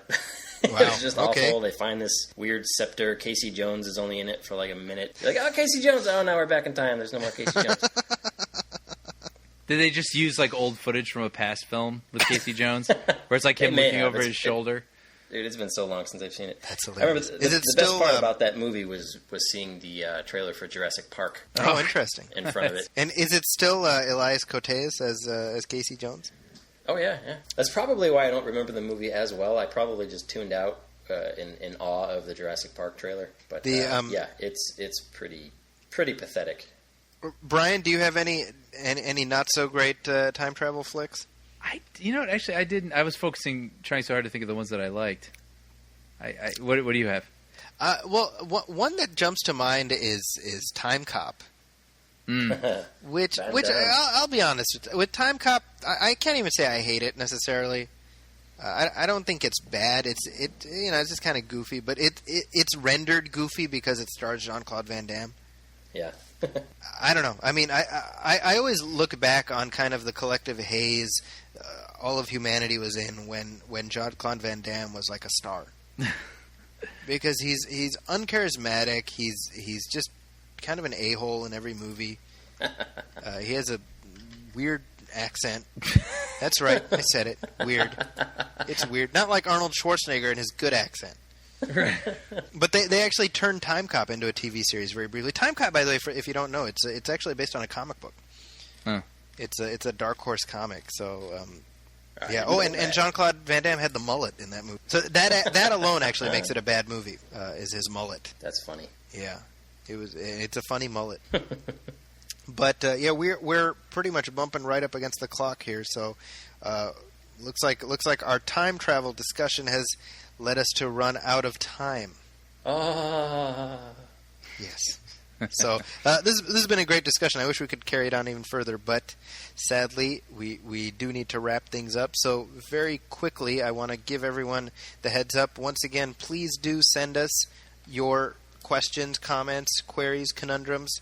You forgot to come up with trivia questions again, didn't you? Well, no, I mean, we seriously are out of time. So who cares? We'll have to hold off on trivia until next week, I guess. Come on, let's just do it. All right, very quickly. Let me Brian, do you want to play? I do. I've never played. It's 5 extra minutes. Come on now. Okay, here we go. Trivia questions about time travel movies. We'll all be smarter. Okay. I'm seriously so excited to yell out a Avatar name. Whatever you choose this week for me. Okay, for this, so we haven't done trivia in a couple weeks. So just to give people the heads up, in this case, I'm going to ask the question since I had my clock clean last time. Although you brought in a ringer with Paul, so I have my issues with that. So I am the arbiter, and in order to make the game go round this time, you will each choose to be represented by a candy bar. Snickers. Damn it.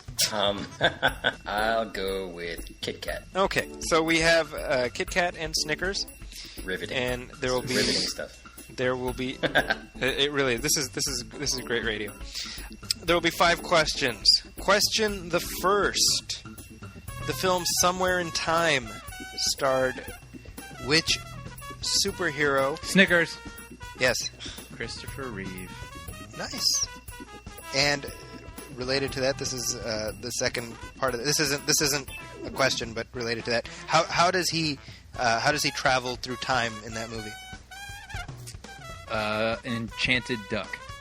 Did you say an enchanted duck? Yeah.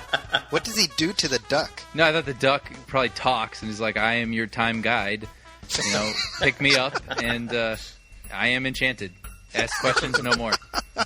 Is that it? I wish it were. I wish it were.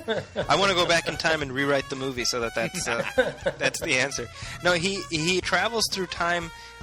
He wills himself back in time by looking at a penny. Okay. Yeah. If you haven't seen that movie, have you seen that movie, Brian? No. Yeah, that movie. It's by the way, the second part of that question was which superhero and which medicine woman. No. Oh, well, Jane Seymour. Yeah, Brian. Snickers. Bitches. But it was he Christopher Reeve plays a writer who sees a picture of Jane Seymour in the past, and he's so desperately he falls in love with her picture, so he looks at a penny from the year that she's in, and he wills himself back in time. Lucky penny. It makes no sense, and I think Richard Matheson wrote that story actually. But it makes absolutely no sense. And then here's what I'm gonna spoilers, but the movie is like 25 years old, so 30 years old. You know, he basically he goes back in time. He meets her. They end up falling in love. They do it, and then he accidentally looks at the penny again, and this is true. And he gets shot back to the present. Does he meet his kid? No. Well, here's what happens. This is the people. Bear in mind, people love this movie. Okay. They're passionate about this movie, and I think it's a very disturbing movie because he's mentally gone back in time, but physically he's still in the present. So he's willed back to the present because he saw the penny in the past, and he's so despondent that he can't get back in time, and he doesn't know what to do, and he dies of loneliness. Really? I swear to God. And then he meets her in heaven. That's the end of the movie. No, they meet in heaven. I swear to God. It's so weird because I watched that movie and as I'm watching it, I'm like, why wasn't Christopher Reeve ever a star? And then the movie ends. I'm like, this is why Christopher Reeve wasn't ever a star. Well, hey, I don't know. Was there a Star Wars robot standing over him going, "He died of a broken heart"? Oh my God! Yeah, that's what it makes me think of too. That would have been better, probably. Jeez. Okay. In the film Time Traveler's Wife, who are the love lost couple? Kit Kat. Yes. Eric Bana. Yes. And Rachel McAdams. That's right. Did you guys ever see that movie? That's a great noise, Sean. Wow, is that your victory dance? I haven't seen it. I heard that the book was really good, though. Someone told me that the book was really good, and it was so good that they didn't even want to take the time with the movie because they didn't think it could be adapted correctly. Well, I didn't hate the movie. Mm-hmm. It's got good performances. I think it raises some pretty interesting. It does some interesting stuff. Well, Brian, you've hung out with Eric Bana, so that makes up for a lot of things that you've done in your life. Yeah, there you go. Yep. Was he "Oi"? Go on record saying that. Yeah, Eric Bana was probably the nicest celebrity I've ever met. Is that right? Yeah. Oh yeah. Super super nice guy. Wow. Okay, here we go. So name drop. Yeah, I know. Really. What is that? Number 3 for you this episode? I don't know. Let's go number 4. You guys ever met? No, I'm just kidding. Go. Okay. What question are we on? This would be number 3, I think, right? Okay. A news reporter gets stuck in a small town, reliving the same day. Snickers. Yes. Groundhog Day. Groundhog Day. Is that technically a time travel movie? Yeah, I It's guess. kind of caught in a loop, right? There's not necessarily a machine, but yeah, it is about. I guess it's kind of time travel. That works. Yeah. Here's a good one. Which movie is this? And I should say the question. Is this question 4? This would be number 4. So far it's looking like it's pretty heavily slanted in Brian's favor. It's 2-1. Yeah, that's heavily slanted. That's heavily slanted. Okay, name the movie. This is a good one. The question's good, not the movie necessarily. An inventor creates a time machine to go back in time to save his wife, only to realize that if she hadn't died, there would be no time machine. Kit Kat? Yes. The Time Machine? That's right. That's right. I said time machine 3 times in that question. Just waiting. Just waiting. Very good. Very good. Well, this is exciting. Now we're tied. Let's do this. Okay, here we go. All right. Name the movie. In this film, a young boy travels through time with a team of dwarves, meeting Napoleon, Kit Kat. Robin Hood, King Agamemnon. Kit Kat. Yes. I don't know what it is. Okay, good. Good answer. Snickers. Yes. Oh, Well, man. do you have to guess? Yeah, I'll.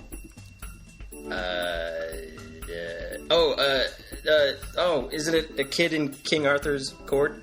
It absolutely is not, and Oh. I'm deeply offended that you think I would be citing that movie. I don't know. You son of a... Is it said Time kid. Bandits? It is indeed Time Bandits. Time Bandits. Well done, Brian. Boom. Which directed by who? Terry Gilliam.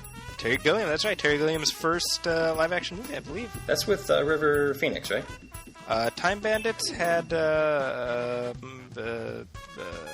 not River Phoenix. as the kid, you mean? Wait. I think it might be a little too early for that. But George Harrison Hang on. produced that, I believe. George Harrison produced it. That's right. Yeah.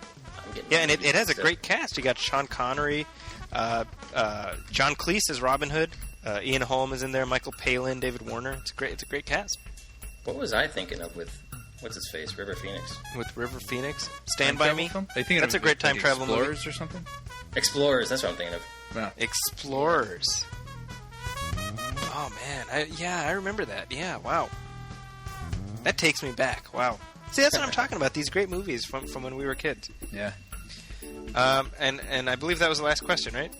Yeah. Congratulations, Brian. Woo! There we go. So Stan, you're back on trivia duty for next time. Fine by me. Yes, and I kept my word to have trivia. See, you made an assumption about me, Oh, it's been freaking forever.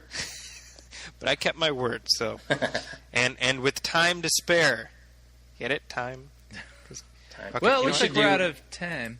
We should do a time travel themed episode next time. Didn't we do? Wait a minute. Is this 2 weeks ago? Yeah, I was about to say, What? did we just travel through time? Okay, very very quickly. So we've gone through the good and the bad, and I'm sure we'll have more. So we'll leave the door open to revisit this topic at some point. Again, when we're in the mood for a headache again. Just a reminder to our listeners: please do send us your correspondence and queries. We'd love to hear from you. As you can tell, we enjoy bouncing ideas back and forth about whatever stuff you ask us. So email us at moviefilmpodcast@gmail.com. Moviefilmpodcast@gmail.com is the And place thanks to to reach us. those two guys who emailed us this week. Yes, Dan and Dan and Dan and John. Dan and John. Yes, I think that's right. Very quickly, Sean, where can people find you on the interwebs? www.moosehub.com. Movesub.com. And Brian. At everythingbrian.blogspot.com. Excellent. And you can always go to the Mr. Boy Productions page. That's mrboyproductions.com. You can find me at my own blog, zackiescorner.com, where I'm trying very hard to get a Looper review posted. The time, wink wink, maybe running out for that, but we'll see how that goes. You can also find my regular rantings and ramblings at Huffington Post. Zaki, by the way. Yes. I have run into somebody who was confused on how to spell your name. Oh, yes. I forget that not everybody knows how to spell my name. ZAKIScorner.com. And that's where you can find me. And, of course, you can download the podcast through iTunes. Please do leave us a review. As we've mentioned before, every little bit helps. So if you like what we're doing, please spread the word. And Brian, you are Brian with an I. With Not an a I. With an I. Yeah. Yeah, that's a good call. Hey, I'm just here to help. Yeah, you're doing a good job with that. I'm just doing my thing. So, as always, for my colleagues, Sean Coyle and Brian Hall, my name is Zaki Hassan. This is the Movie Film Podcast. We'll see you in 2 weeks. Welcome, friends, it's the Movie Film Podcast. Movie Film Podcast, enjoy the show. Zach and Sean and Ryan are talking about movies.